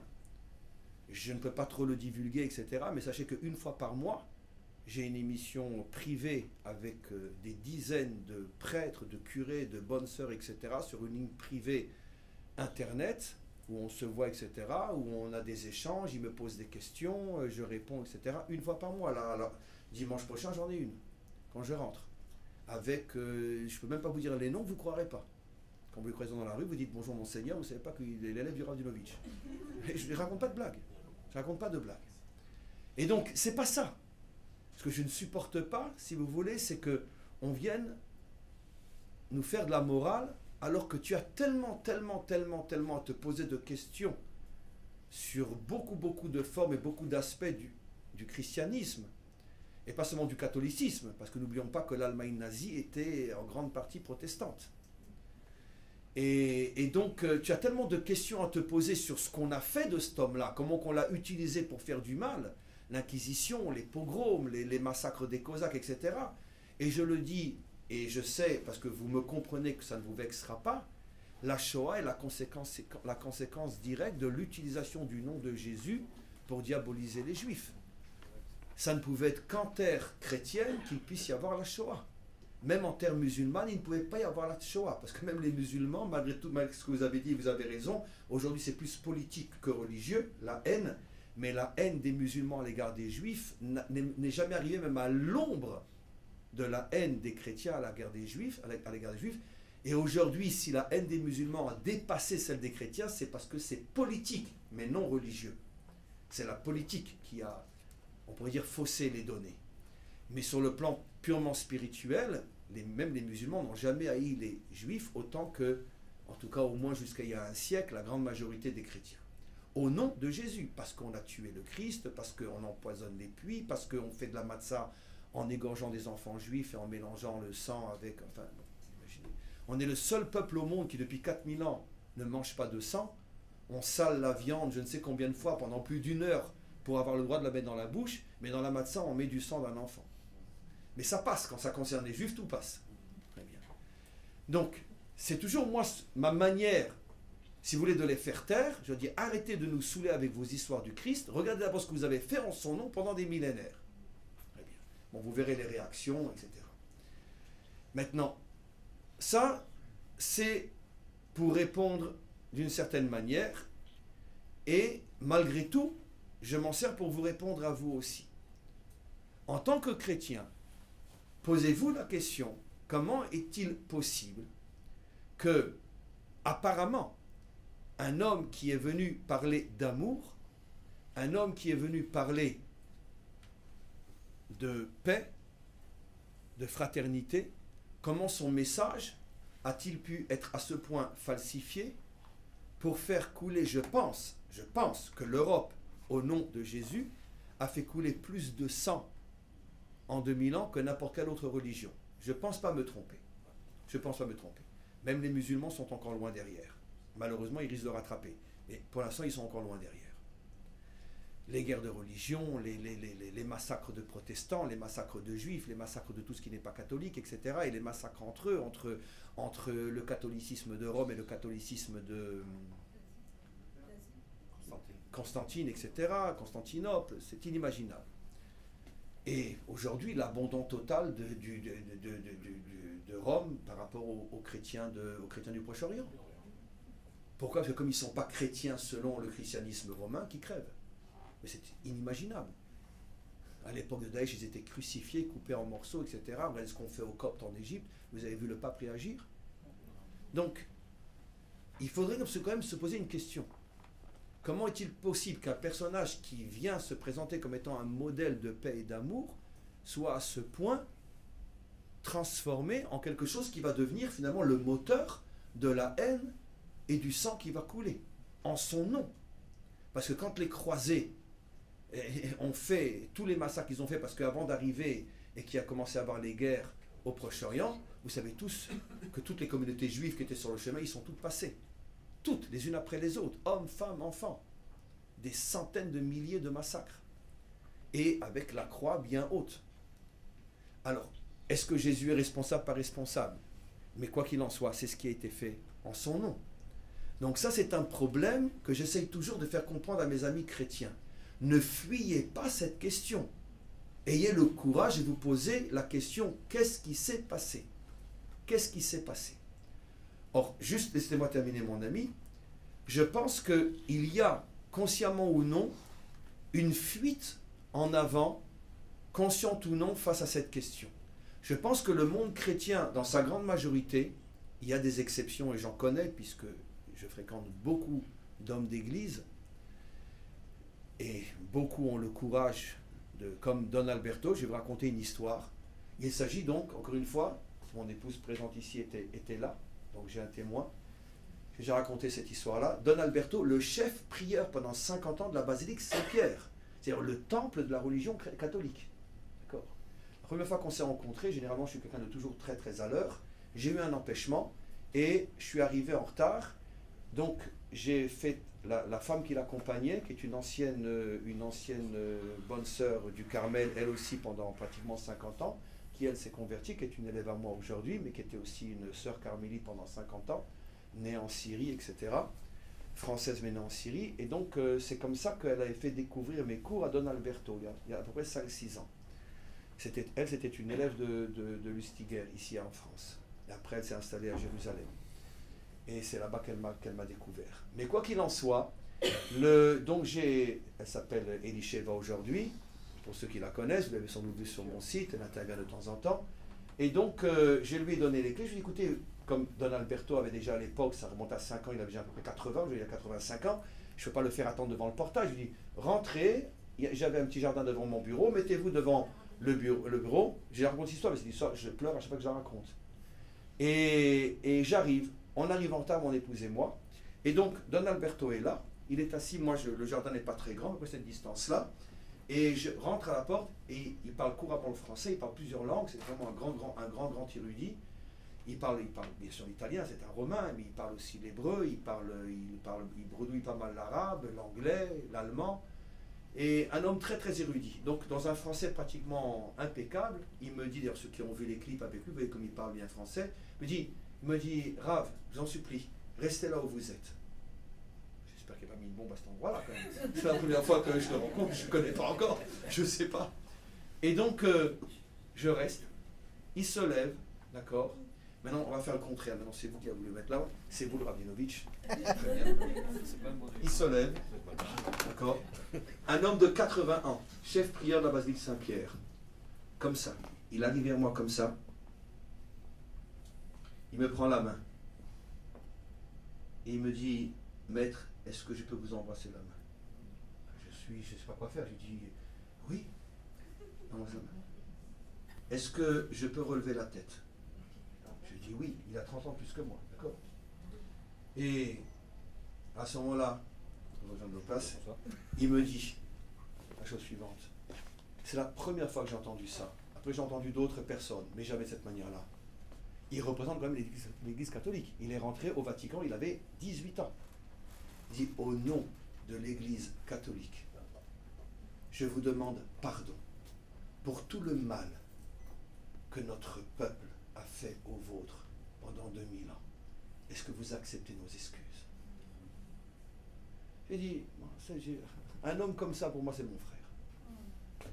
Le chef prieur de la basilique Saint-Pierre, qui est capable de reconnaître le mal qu'ils nous ont fait pendant 2000 ans. J'ai dit, avec toi, je peux parler. Parce que ça y est, au moins tu es honnête. Tu reconnais qu'au nom de ta religion, tu as massacré les miens pendant 2000 ans. Donc ça veut dire que tu es un homme honnête. De qui on parle? Regardez sur Google. Le chef prieur de la basilique Saint-Pierre. C'est lui qui, pendant 50 ans, a organisé toutes les prières dans la basilique Saint-Pierre. C'est quand même un phénomène inimaginable. Et qui dit, au nom de l'Église catholique, je vous demande pardon pour tout le mal que nous avons fait pendant 2000 ans. Est-ce que vous nous pardonnez? Bon, c'est entre lui et moi, mais c'était le symbole finalement de quelque chose d'inimaginable. C'est pas un petit curé ou un petit prêtre de quartier. C'est un des hommes les plus haut placés du catholicisme. Même si c'est pas un homme de pouvoir, mais sur le plan spirituel, c'est pas un homme de pouvoir du tout, c'est un vrai religieux. D'ailleurs, c'est ce qu'il a sauvé. D'ailleurs, un jour, je lui ai demandé, mais pourquoi vous n'êtes pas devenu comme tout le monde? Il me dit, justement, moi j'ai voulu rester un vrai chrétien. Je ne suis pas rentré du côté du pouvoir, et c'est ce qui m'a sauvé. Un homme extraordinaire. Et s'il y en avait 10 comme ça dans le monde serait sauvé. Un homme extraordinaire. Pourtant, je parle d'un catholique. Mais un homme extraordinaire. Mais à partir du moment où il comprend qu'il y a un problème, et qu'il le reconnaît, et qu'il demande pardon, et qu'il s'excuse, ça prouve qu'on a affaire à un géant de morale, à quelqu'un de grand, quelqu'un d'immense. Le problème, c'est combien il y a de catholiques comme ça? Combien il y a de chrétiens comme ça qui auront le courage de reconnaître ouvertement qu'il y a un problème et qu'au nom, finalement, du représentant de l'amour, on a fait couler plus de sang sur terre que n'importe quelle autre religion. Il y a quand même un problème. Et tant que ce problème ne sera pas résolu une fois pour toutes, c'est très difficile d'entamer un dialogue et de me demander qu'est-ce que je pense, parce que moi j'ai ce blocage qui m'empêche d'aller plus loin. Vous comprenez ce que je veux dire? Et personne ne m'a encore donné une réponse. Don Alberto a demandé pardon, mais il a été incapable d'apporter une réponse. Mais qu'est-ce qui s'est passé? Qu'est-ce qui s'est passé? Comment de l'amour on peut amener à la haine? Comment c'est possible? Au moins Hitler, il était franc, il était clair. C'est le culte de la haine. Mais au nom du culte de l'amour, comment tu peux massacrer autant d'hommes, de femmes et d'enfants? Comment c'est possible? Alors, la plupart vont répondre, mais ce n'est pas la faute à Jésus, c'est ce qu'on en a fait, etc. Tout ça, c'est vrai, je l'accepte, mais la question reste 100% ce qu'elle est. Comment peut-on prendre un modèle d'amour, même si c'est les autres et pas lui? Tu prends un modèle d'amour pour en faire tout le contraire. Il y a un problème ici. Il y a un problème. Maintenant, ça c'est la question, si vous voulez, incontournable, à laquelle je pense que tant que le monde chrétien n'aura pas apporté des réponses claires, le dialogue est très difficile sur le sujet, parce qu'on est écorché vif. On est écorché vif. Vous comprenez? Et le... Bon, bref. Juste, je veux maintenant, arrête tout, donner une réponse. Si vous me demandez à moi, à titre personnel, qu'est-ce qui s'est passé? L'histoire de Jésus. Il faut comprendre la chose suivante. L'histoire de Jésus, elle est malheureusement et simplement beaucoup plus simple et beaucoup plus claire que vous pouvez l'imaginer. On a nos textes, on a notre tradition. On sait ce qui s'est passé. Il faut comprendre dans quel contexte Jésus apparaît. Il apparaît dans un contexte de destruction totale du peuple juif. On est après la destruction du deuxième temple. Les Romains sont en train de massacrer tout ce qui n'est pas romain. On est après la révolte du fameux Bar Korba, Bar Kuziva ou Bar Korba. Après des combats qui durent depuis des années où c'est toujours les Juifs qui perdent et les Romains deviennent de plus en plus méchants. Et on est aussi toujours à cette époque-là, à l'époque où la classe juive dominante est une classe corrompue qui est au solde de Rome et tout simplement pour pouvoir avoir la vie sauve, un peu les capots de l'époque, d'accord? Comme dans les camps de concentration, il y avait des capots, on le sait. C'est un phénomène qui existe partout, toujours les collabos qui, pour sauver leur peau, sont prêts à trahir leur propre identité, leur propre nation. Ceux qui étaient au pouvoir, c'était tout simplement des gens que les Romains plaçaient parce qu'ils savaient qu'eux seraient les dénonciateurs, où sont les Juifs qui préparent une révolte, où sont les Juifs qui n'aiment pas Rome, etc. C'était les capots de l'époque. Ça fait qu'on est dans une situation vraiment où tout est sale, rien n'est vraiment propre. Maintenant, et ça a été, et ça il faut bien le comprendre. Je peux continuer, ça vous intéresse? Un point très important que je cite souvent dans mes cours, les fameux pharisiens. Là, les apôtres ont commis une erreur, je dis personnellement plus volontaire qu'involontaire. Il y avait une idée derrière la tête. C'est que les fameux pharisiens, qui étaient effectivement des ultra-orthodoxes, bêtes et méchants, étaient critiqués par les maîtres d'Israël eux-mêmes.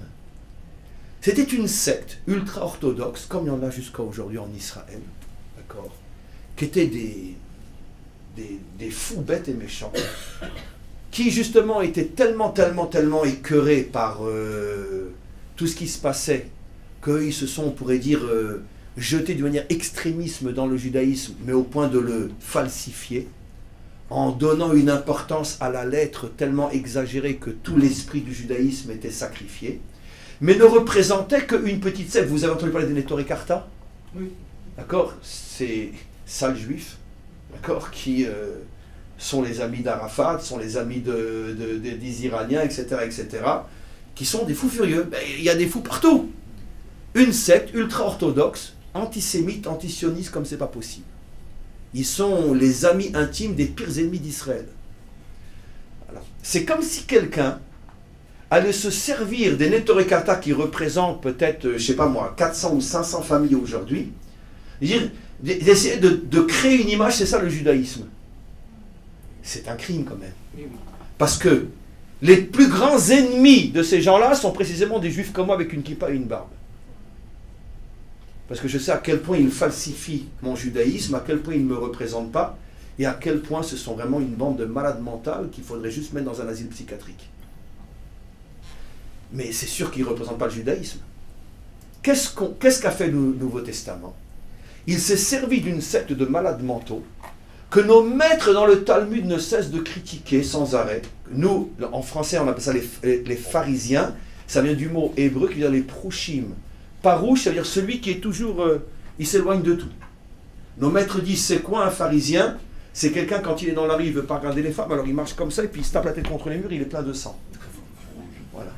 Ou c'est quoi un pharisien, disent nos maîtres? C'est dans le Talmud, il entend au secours, au secours, au secours, et puis il se rapproche, et il voit une jolie femme qui est en train de se noyer. Il dit, sauvez-moi, ça veut dire, ah non, je ne peux pas, vous êtes trop belle, comment je peux, parce que je vais devoir vous serrer dans mes draps pour pouvoir vous ramener à la rive, et donc je ne peux pas, ça m'est interdit, donc noyez-vous. Nos maîtres disent, c'est ça un pharisien. Qu'est-ce qu'on fait?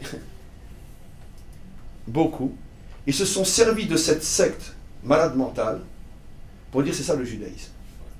Alors ils ont regardé les capots qui étaient au pouvoir, ils ont regardé au niveau du peuple les pharisiens, et ils se sont bien gardés de parler de tous les autres, la majorité qui étaient les vrais juifs, qui eux-mêmes se battaient contre les capots au pouvoir et contre les pharisiens qui falsifiaient le judaïsme. Là, il y a eu quelque chose de grave qui s'est passé. Mais malgré tout, je reviens. Il faut bien comprendre le contexte. Bien comprendre le contexte, comment et où et de quelle manière est né le christianisme. Au début, donc, il s'agit d'une bande de juifs, d'un groupe, pas une bande péjorative, d'un groupe de juifs qui est révolté par les pharisiens, mais comme la plupart des juifs de l'époque, qui ne sont pas devenus pour autant chrétiens, qui sont révoltés par tous les capots qui étaient au pouvoir, qui étaient placés par Rome pour être des dénonciateurs et des délateurs, des juifs. Ils sont écœurés, d'accord? Et qui, d'une certaine manière, essayent de créer un nouveau courant, d'accord? Mais qui, et ça je l'affirme avec la plus grande certitude, n'avait aucune intention au départ de se démarquer du judaïsme, mais un nouveau courant qui donnerait un nouveau souffle à l'intérieur du peuple juif, où on mettrait plus l'accent sur l'esprit plus que sur la lettre, où on mettrait plus l'accent sur l'âme plus que sur le corps, où on réapprendrait aux juifs à s'intéresser au contenu plus qu'au contenant. Parce que dans beaucoup d'aspects, le judaïsme de l'époque devenait un judaïsme du contenant beaucoup plus que du contenu. Et je suis d'accord. Et on le voit aujourd'hui encore dans pas mal de factions du peuple juif, où c'est que ce qu'on doit faire et pas faire, mais il n'y a plus de place tellement pour le message intérieur. Comme dans n'importe quelle religion, n'importe quelle philosophie, où on prend trop à la lettre et pas suffisamment au sérieux l'esprit. Et donc, d'une certaine manière, la démarche n'était pas forcément fausse. Mais le problème c'est qu'il s'est passé ce qui malheureusement se passe souvent, partout, c'est qu'au départ, l'intention est bonne, les personnages ne sont pas forcément méchants, mais au fur et à mesure que ça va passer entre les mains de gens qui n'ont pas la grandeur et la hauteur de ceux qui ont initié les choses, après le message peut s'éloigner de sa source, peut être falsifié, peut devenir de plus en plus dangereux. N'oublions pas que pendant un siècle,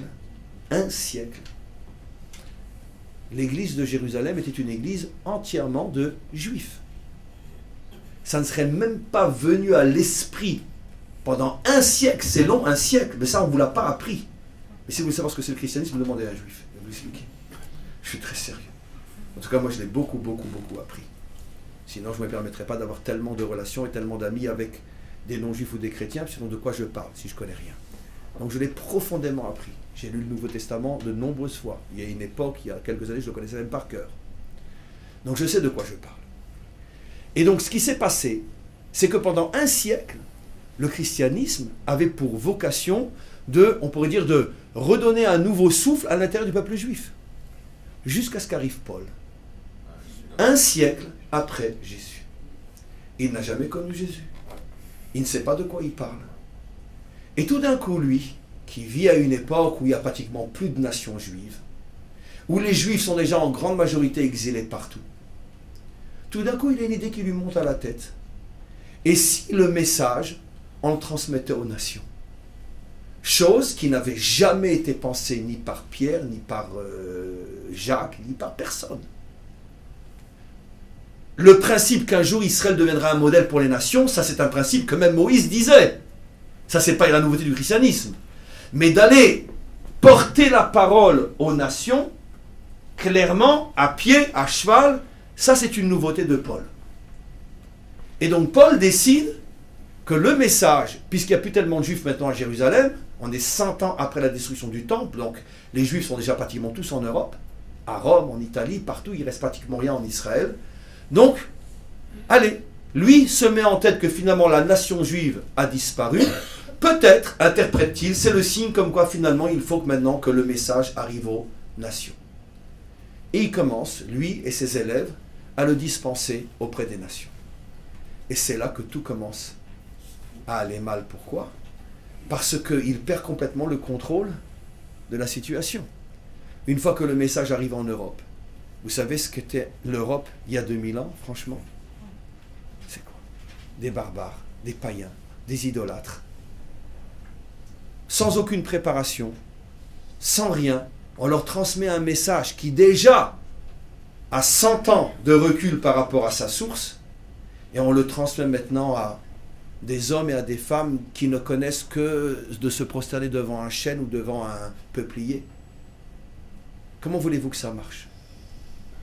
Et à ce moment-là, le christianisme se coupe complètement de sa source. Et le coup de grâce va être quand l'empereur de Rome, Constantin, décide de récupérer le message pour lui. À ce moment-là, ça devient tout simplement une religion politique. Et c'est pour ça que tous ceux qui ne rentrent pas dans le politiquement correct sont exterminés. Constantin qui était d'ailleurs un adorateur du soleil. Bien sûr, c'était un grand idolâtre au départ. Bon, après on va dire qu'il a fait, après il est revenu au vrai Dieu, mais au départ c'est un grand, mais lui sans préparation, sans rien, hop, du jour au lendemain il devient chrétien. Mais comment voulez-vous que ça marche? Donc vous comprenez mon ami que, encore une fois, en tant que chrétien, il y a énormément de questions à se poser sur ce qu'est devenu le christianisme, sur les origines du christianisme. Et finalement vous vous rendrez compte que s'il y a un message à retenir, et là je vais vous étonner, et là c'est tous les rabbins qui vont me tomber dessus, d'accord, parce que je suis toujours moi la batte de ping-pong qu'on s'envoie d'une raquette à une autre. Je pense que dans le principe, oui, il y a quelque chose à garder et à retirer du message, de transmettre un certain esprit du judaïsme aux nations. Mais le problème, c'est qu'il faut que vous compreniez, mon ami, c'est que le message tel que vous l'entendez aujourd'hui, est tel qu'il a été transmis il y a 2000 ans. Ça n'a plus rien à voir. Je peux vous dire, et je pense que vous me connaissez suffisamment pour savoir à quel point, je veux dire, je n'ai aucune méchanceté dans ce que je dis. Si Jésus revenait aujourd'hui et qu'il a le choix, rentrer dans une église ou une synagogue, je vous garantis qu'il rentre dans une synagogue. N'ayez aucun doute à ce niveau-là. Dans une église, il ne se reconnaîtra pas. Vous imaginez Jésus rentrer dans un endroit où il y a des idoles? Vous osez imaginer que Jésus rentrait dans un endroit où il y a une Marie en pierre? Vous imaginez une chose pareille? C'est impossible. Donc vous ne savez pas qui était Jésus si vous imaginez une chose pareille. Dans une synagogue, il rentrera, c'est sûr. Et certainement pas dans une église, en tout cas pas une église catholique. Et par rapport à ce message auquel vous référez, ce message qu'on a beaucoup de mal en fait à vraiment saisir dans sa pureté, je dirais. Quel est le rapport de ce message avec le mouvement Ben Adam que vous essayez de mettre en place? C'est une histoire d'articulation, si vous voulez. C'est un complément de ma question. La question est excellente, une fois de plus.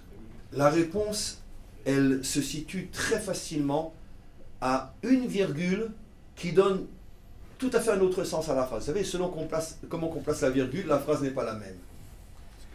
C'est exactement ce que j'ai dit sans savoir que vous posiez cette question. L'erreur fondamentale qu'a fait Paul ou qu'ont fait les apôtres, c'est que finalement ils ont donné le message aux nations et ils ont complètement perdu le contrôle du message.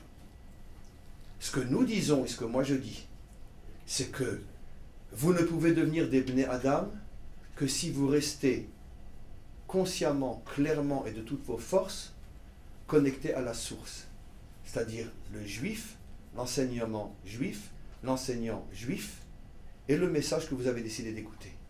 Mais vous ne le prenez pas pour vous. Et puis bon, ça va, on a compris, on continue tout seul. Du jour où vous pensez pouvoir continuer tout seul, c'est un nouveau christianisme. C'est plus moi. Et moi je le dis clairement. Paul ne l'a pas dit. Paul a dit tout le contraire. On apporte des messages et il se débrouille. C'est ce qu'il a fait. Et que moi je dis non. C'est pour ça qu'on ne peut pas non plus brûler les étapes. Si demain le mouvement, aujourd'hui, le mouvement Bnei Adam devenait un mouvement où il y aurait 10 000, 100 000 ou 50 000, aujourd'hui ce serait très dangereux. Parce que je suis pratiquement seul à la source. Mais dans 10 ans, dans 20 ans, quand il y en aura des dizaines d'autres comme moi, et que pourront être créées différentes communautés qui s'attachent tous à la source, il n'y a pas de danger. Le danger, c'est se déconnecter de la source. Le Nouveau Testament, c'est complètement déconnecté de l'Ancien. On ne va pas se la jouer. Il n'y a aucun rapport. Il n'y a plus aucune connexion. Alors, il y a des nuances entre protestants, évangéliques, etc. Il y a des nuances, on le sait tous. On ne peut pas mettre tout le monde dans le même sac.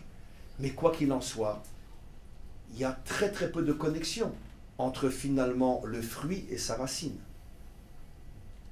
Donc, tant que le mouvement Bnei Adam, et c'est pour l'instant le sentiment très fort que j'ai, reste clairement connecté à sa source, et que le Ben Adam n'a pas honte de dire, voilà, moi j'ai une référence, c'est un enseignant juif, voilà, et moi je ne suis pas juif, j'ai aucune intention de le devenir, d'accord? Je suis même d'origine chrétienne, je ne renie pas forcément mon christianisme, mais malgré tout je sais que cet homme-là a beaucoup de choses à m'apporter, et il est hors de question que je puisse me faire la moindre idée sur la Torah par moi-même, je passe par lui, et que par lui. Alors si c'est ça la démarche, il n'y a aucun danger. Si les apôtres avaient fait ça, on n'aurait pas traversé les 2000 ans qu'on a traversés. Bravo. Voilà. Oui.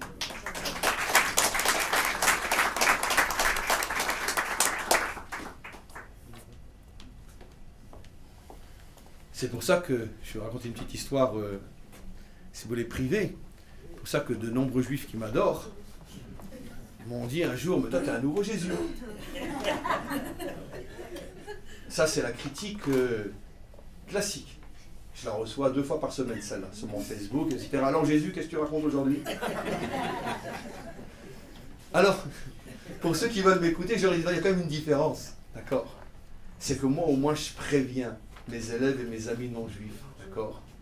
Que vous ne dites pas un mot que vous n'aurez pas entendu de ma bouche. Et le premier que j'entends qui commence à se faire sa propre religion, je le dégage.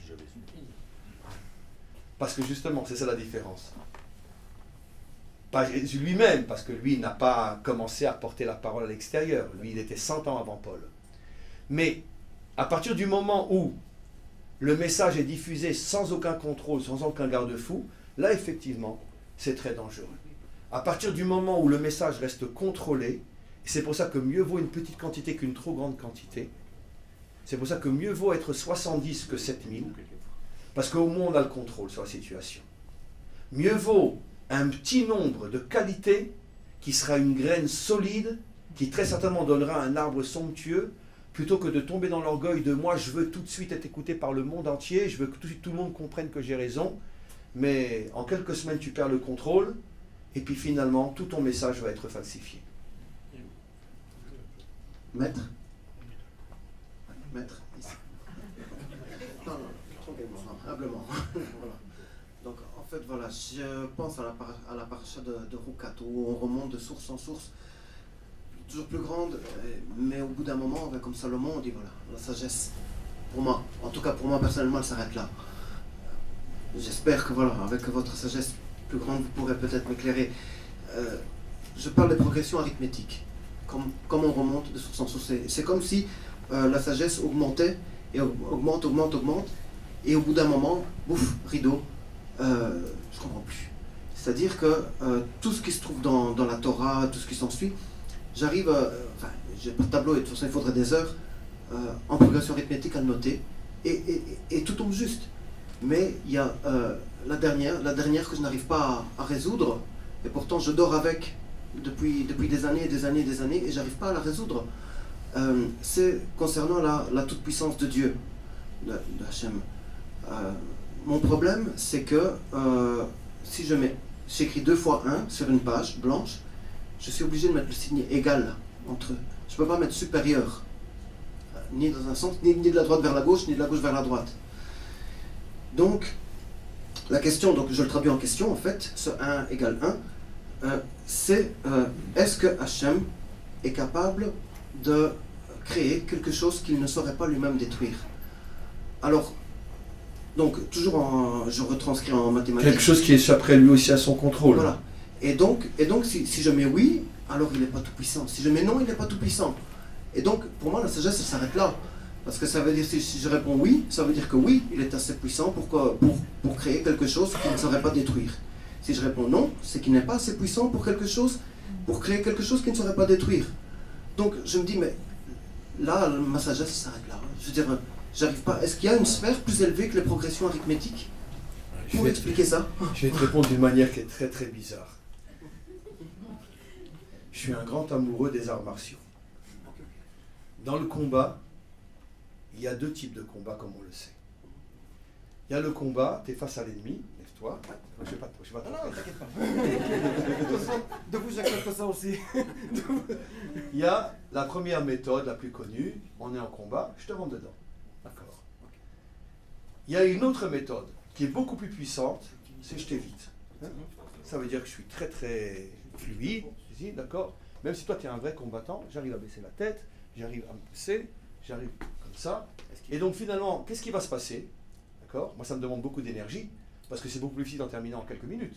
D'accord. Si je sais bien de passer un bon coup de poing tout de suite, je te mets KO. Là, ça va me demander beaucoup plus d'énergie, beaucoup plus finalement de savoir-faire. Ça va peut-être durer un quart d'heure. Le résultat, en fin de compte, lui, il est épuisé. Parce qu'il y a le cardio qui monte aussi. Donc, je vais jouer sur ton cardio, d'accord? Moi, je suis bien entraîné, donc je sais que je vais pouvoir tenir à peu près 20 minutes. Toi, tel que je te vois, à mon avis, 7-8 minutes, il ne pourra plus. D'accord? Donc, je vais esquiver les coups, je ne te fais rien. Puis, à un moment, tu fais... Je pousse, tu tombes. Tu peux t'asseoir. Lequel des 2 combattants est le plus puissant? En vérité, celui qui comprend bien la philosophie de l'art martial, le deuxième. Parce que je t'ai pas fait de mal. Je t'ai pas détruit. Je t'ai rien cassé. J'ai seulement épuisé. Tu as reconnu que j'étais le plus fort. Je t'ai pas donné un seul coup. Le maître du monde utilise avec l'histoire la deuxième méthode. Il y a des fois où il n'a pas le choix. Il est obligé de cogner parce que sinon ça va aller trop mal. Mais généralement, il utilise la deuxième méthode. Il laisse le monde expérimenter tous ses fantasmes jusqu'au jour où le monde... Oh, ça va, t'as gagné, t'as gagné, t'as gagné, t'as gagné. Ça va, t'es le plus fort. Il veut amener le monde à reconnaître que finalement, ça ne sert à rien de se la jouer, c'est lui le plus fort. Il est bon, mon exemple. Alors des fois, on a envie de dire, mais cogne déjà, mince alors, cogne. Il y a des fois où il cogne. Mais vraiment, qu'on ne peut pas faire autrement parce que là, le monde est en danger. Je veux dire, il fallait bien qu'après 5 ans de nazisme, il cogne et puis que finalement, l'Allemagne soit bombardée.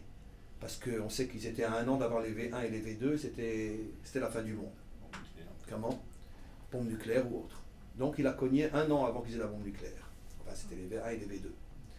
Et donc, mais, alors évidemment, je suis d'accord, on ne comprend pas tout, parce que malgré tout, pendant ces 5 ans où il a fait comme ça, il a fait comme ça, il a fait comme ça, je me dis, nous, il n'a pas fait comme ça avec nous. D'accord, très bien.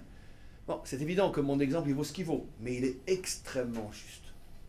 Ça veut dire que dans l'art martial, on t'apprend que arriver à mettre à genoux ton adversaire sans lui faire de mal, c'est l'expression la plus puissante de ta puissance. Parce que cogner quelqu'un, c'est facile. Mais l'épuiser jusqu'à ce qu'il se rende compte que tu es le plus fort, et tu lui as rien fait le pauvre, même tu as esquivé. D'accord? Là, quand il prend conscience de qui il a en face de lui, il dit « Waouh !» C'est quand tu lui donnes un coup de poing, il peut te répondre « Ouais, cette fois-ci tu m'as eu, mais la prochaine fois tu ne m'auras pas. » Mais là, il a bien vu qu'il a tout essayé. Et ça n'a pas marché. Donc qui est le plus fort? C'est vraiment l'autre. Le maître du monde a choisi cette méthode avec l'histoire. Les hommes, vous voulez vous y croire, allez, donnez des coups, allez-y, prenez-vous pour, allez, encore une nouvelle idolâtrie, encore un nouveau fantasme, encore une nouvelle idéologie. Quand vous aurez tout essayé, vous vous rendrez compte que finalement vous êtes au bord de l'abîme. D'accord? Qui c'est qui vous empêchera de tomber, de vous écrouler? C'est moi. Et là, quand vous viendrez, vous direz, bon, allez, ça va, Hachem, t'es le plus fort. À ce moment-là, la reconnaissance sera une reconnaissance qui sortira du plus profond des tripes. Dans tous les domaines, on peut retrouver, bon, dans le domaine du combat, mais dans tous les domaines, on peut retrouver, c'est pas toujours évident, avec un enfant, dans l'éducation aussi. C'est très facile, dès la première demande idiote de l'enfant, lui rentrer dedans, le punir, machin, etc. Mais tu crois que tu lui as fait comprendre réellement qu'il se trompe? Il va dire, j'ai un papa méchant, etc. Essayez de le laisser, mais c'est très dangereux. Il faut être un vrai combattant pour savoir comment le faire. De lui laisser faire ces petites expériences qui ne sont pas trop dangereuses pour qu'il arrive finalement lui-même à se comprendre qu'il est sur un faux chemin et qu'il dit « Papa, tu sais, tu avais raison. Ouais, papa, j'ai essayé, tu sais, je l'ai fumé ma clope, mais franchement, tu avais raison, hein, je ne fumerai plus. » C'est le dépassement du 1 ou la valeur du 1? C'est ça le dépassement du 1 ou la valeur du 1? Oui. Et devient plus que 1 en fait. Oui. Parce que reconnaître la grandeur de quelqu'un, c'est pas quand il te met KO. Reconnaître la grandeur de quelqu'un, c'est quand tu as compris que tu as tout essayé pour le vaincre et que rien n'a marché. Parce qu'un KO ne signifie pas qu'il a tout essayé. Ça va, il a été plus rapide que toi. Mais une autre fois, ça sera moi le plus rapide. Donc tu restes avec l'idée que peut-être la prochaine fois, c'est toi qui seras le plus fort. C'est pour ça que si Dieu avait arrêté l'histoire il y a 1000 ans, il y a 2000 ans, et qu'il y avait encore tellement d'expériences qui auraient dû être expérimentées par l'homme et qu'il ne les aurait pas expérimentées, il aurait pu rester finalement avec le sentiment que ouais, mais si tu nous avais laissé un peu plus de temps, tu vois, on t'aurait montré qu'on est plus fort que toi. Alors qu'est-ce que tu veux mettre du monde? Moi je suis patient. Il vous faut 6000 ans, 7000 ans, 8000 ans, 10 000 ans. Très bien, allez, continuez avec vos fantasmes, continuez. De toute façon, je sais qu'en fin de compte, vous allez reconnaître que vous êtes épuisé et que rien n'a marché. Je vous ai tout laissé faire, tout. Rien n'a marché. Donc qui est le plus fort? C'est moi. Mais au moins, quand vous le dites sincèrement. On va encore une ou deux questions, après on va s'arrêter, malheureusement. En tous les cas, vraiment merci pour toutes ces questions extraordinaires. Et puis après, on va faire notre petite pause d'une demi-heure. Alors Jean-Pierre de Franche-Comté. Je voulais rebondir sur la question de Benoît, concernant la personne de Jésus. Je vais être court, parce que en tant qu'ancien chrétien, je pense que les anciens chrétiens qui sont ici ont quelque chose de particulier par rapport à la personne de Jésus. Jésus, il est reconnu par les chrétiens comme le Fils de Dieu, né de la Vierge Marie. Il est descendu aux enfers, il est mort, il est ressuscité le 3e jour. Alors tout cet ensemble de personnages, c'est Dieu incarné dans l'homme Jésus. Et c'est ça le problème. que je pense voulait peut-être soulever Benoît, c'est qu'est-ce que vous pensez justement de ce personnage qui se fait passer pour Dieu lui-même par rapport à la Trinité, etc. Parce que c'est ça le problème. Enfin, moi, c'est comme ça que je voyais la chose quand j'étais chrétien. Je vais vous répondre d'une manière très étonnante et très choquante, mais non, vous allez voir, mais qui, d'une manière un petit peu pédante, ce que je veux dire, mais qui est très révélatrice du tempérament juif authentique. Est-ce que vous croyez que je suis attaché à la Torah parce que les eaux se sont ouvertes devant Moshe? On n'a rien à foutre. D'accord? Et je vous dis, je ne suis même pas sûr si c'est vrai. Ça ne vous l'enregistrez pas parce que j'ai suffisamment d'ennemis comme ça. Je vous en supplie. Vous croyez que je suis attaché à la Torah parce que le pain est descendu du ciel? Tous les matins, il a jeté des petits pains au chocolat. Vous croyez que je suis attaché à la Torah parce que Moshe a parlé devant le rocher et l'eau a coulé? Je m'en fous. J'y étais pas. Ça ne m'intéresse pas. Je vais vous donner un autre exemple. Et je vous promets que c'est vrai. Demain, quelqu'un arrive comme ça, il rentre dans la salle lumineux, d'accord? Il me dit, crois en moi parce que je vais faire un miracle. Je lui dis, nous, vas-y. Et puis tout d'un coup, il se met à s'envoler, d'accord? Et puis il traverse toute la salle comme ça, en volant. Et puis toutes les chaises, il les transforme en anges. C'est ce que je veux dire, oh, tu me saoules. J'en ai rien à faire. Malheur est l'homme qui croit en Dieu à cause de miracles ou de choses surnaturelles. Malheur à celui qui fonde sa foi sur le surnaturel. C'est la pire de charlatanisme. Vous avez dit le bon mot. Parce que quelle est la différence entre ça et la sorcellerie? La sorcellerie, ça existe aussi jusqu'à aujourd'hui. Hein. Vous savez qu'au Tibet ou ailleurs ou en Afrique, ils sont capables de faire des choses extraordinaires. Extraordinaires. À partir du moment où tu es sensible et tu construis ta foi sur le surnaturel, tu es en danger. Tu es en danger. Ce que je dis, ce n'est pas de moi. Maïmonide. Maïmonide dit clairement, Maïmonide, vous connaissez Maïmonide, d'accord, que tout celui qui fonde sa foi sur le miracle, sa foi est une foi d'imposteur et de charlatan. C'est ce que je voulais vous entendre dire. Hein. Je vous remercie. Alors, lui-même pose la question, alors si c'est comme ça, pourquoi la Torah parle de miracle? Il a une réponse à couper le souffle. Pourtant, c'est un homme qui a vécu il y a 1000 ans, quand même, dans un monde très superstitieux, très... Il dit, mais le miracle, un jour je vais traduire le texte et j'essaierai de l'enverrer par WhatsApp ou sur mon Facebook pour que les gens puissent voir que je ne mens pas. Il dit, en vérité, les miracles, ce n'était pas du tout pour convaincre les Juifs de suivre Dieu ou Moshe. C'est parce que techniquement, il n'y avait pas de choix. Les Juifs étaient coincés, il y avait la mer d'un côté, il y avait les Égyptiens de l'autre. Il fallait bien s'en sortir. Donc il a ouvert la mer. C'est technique. Mais pas du tout pour pouvoir construire la foi. Alors, vous avez la réponse. Oui, tout à fait. Je veux dire, Dieu qui se fait homme, je veux dire franchement, c'est vrai, c'est pas vrai, ça ne me dérange pas. Ça ne m'intéresse pas. Parce que si je commence à conditionner ma foi à des événements surnaturels, je suis mort. Je ne suis plus un homme. Et moi, je veux être un homme. Je veux ressentir, je veux vivre, je veux vibrer, je veux comprendre. Je veux un message qui me transperce en tant qu'homme. Un homme qui a les pieds bien sur terre, qui aime ce monde, et qui est dans ce monde, et qu'on ne déconnecte pas de ce monde. Parce que pour pouvoir fonder ma foi sur un Dieu qui se fait homme, ou de la même manière, ne croyez pas que je critique l'un et pas l'autre, fonder ma foi sur une mer qui s'ouvre pour que les Juifs passent au milieu, si c'est sur ça que je fonde ma foi, d'accord, eh bien c'est une foi qui n'est pas une foi humaine. Parce que puisque j'ai besoin du surnaturel pour pouvoir croire, ça veut dire que finalement je me déshumanise. Et c'est pour ça qu'en me déshumanisant, c'est peut-être pour ça que ma religion va devenir une religion très très dangereuse et qui va perdre le sens de l'humain. C'est pour ça que j'oserais presque dire que le bon Dieu nous aurait rendu un service s'il n'avait pas marqué tous ces miracles dans la Bible. Et on peut dire merci que depuis pas mal de temps, on n'en voit plus des miracles. Parce qu'au moins quand on est croyant, on est un croyant sincère. On n'a pas besoin de miracles pour ça. Alors je sais que c'est assez révolutionnaire ce que je dis, parce qu'on a toujours l'impression qu'une religion se fonde sur le miracle. Mais croyez-moi, il n'y a rien de plus faux, de plus stupide, de plus dangereux que de fonder sa foi sur un miracle. Attention, là je vais vous étonner aussi. Je ne dis pas que je ne crois pas au miracle, mais je m'en fous. C'est-à-dire ça ne change rien, il y a pas, ça ne m'intéresse pas. Il y a très bien, bravo, et alors? C'est normal, c'est le bon Dieu, il peut tout faire. Je veux dire qu'on va s'étonner que le bon Dieu puisse faire un miracle. On va s'étonner que Bill Gates puisse sortir une liasse de 10 000 euros de sa poche. Tu te rends compte, il avait 10 000 euros dans sa poche, mais normal, c'est Bill Gates. Donc, tu te rends compte, un miracle, c'est normal, c'est le bon Dieu. Mais moi, ça ne m'intéresse pas, je ne suis pas le bon Dieu. Moi, je suis un homme. Et ce que j'ai besoin, c'est qu'on me parle un langage d'homme. Donc, plus une religion se fonde sur le surnaturel, et plus elle est dangereuse.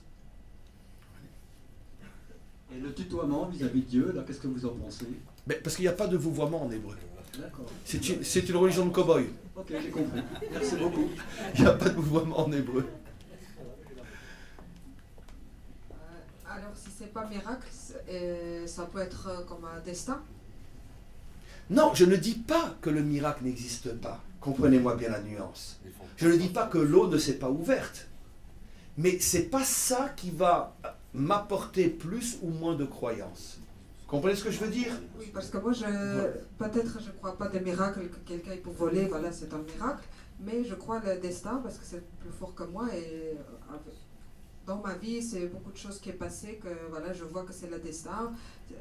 Quand c'est ton jour, c'est ton jour, même pour le malheur, alors, pour le bonheur. Et je préfère au mot destin, puisque destin, voilà, ça nous coupe malgré tout de la source qui est Dieu. Je préfère dire la providence. La providence, c'est, enfin je ne sais pas si c'est le bon mot, en hébreu c'est Hashgacha, ça veut dire que nous savons que tout ce qui nous arrive est l'expression de sa volonté et du plan qu'il a nous concernant. Alors nous, on ne comprend bien sûr pas pourquoi on est là, pourquoi on n'est pas ailleurs, pourquoi on a eu cette chose-là et pas autre chose, ça on ne le comprend pas. En français, on appelle ça peut-être la providence, je ne sais pas si c'est le bon mot, en hébreu la Hashgacha, ça veut dire que on sait que chaque vie fait partie d'un projet, fait partie d'un plan. Et ce projet se réalise tout au long de ma vie. Et que toutes les situations que je traverse, que je ne comprends pas, que vous appelez le destin, font partie en vérité d'un plan qu'un jour je comprendrai. Voilà, je voudrais qu'on mette, juste encore un petit instant, que l'on mette fin à cette deuxième partie. Encore une fois, sincèrement, je ne m'attendais pas à une réunion pareille. Je m'attendais sincèrement pas, surtout que la première qu'on avait eue il y a quelque temps à Paris était très très loin d'être à tous les niveaux celle qu'on a aujourd'hui. Et vraiment, j'ai pas de mots pour vous remercier de votre réactivité, de votre sensibilité, de votre intelligence, de votre honnêteté, de votre profondeur. Et c'est parce que je me sens bien et en sécurité avec vous que je me suis permis aussi de faire certaines révélations où je savais que je mettais les pieds sur un champ de mine, mais je savais qu'aucune mine n'exploserait parce que vous avez gagné ma confiance. Et donc, vraiment, merci. On va se reposer une petite demi-heure, on en a tous bien besoin, faire un tour, respirer, boire, etc. Il est maintenant 4h10, je vous propose à 5h moins 20, précise, on reprend pour terminer notre séminaire. 5h moins 20.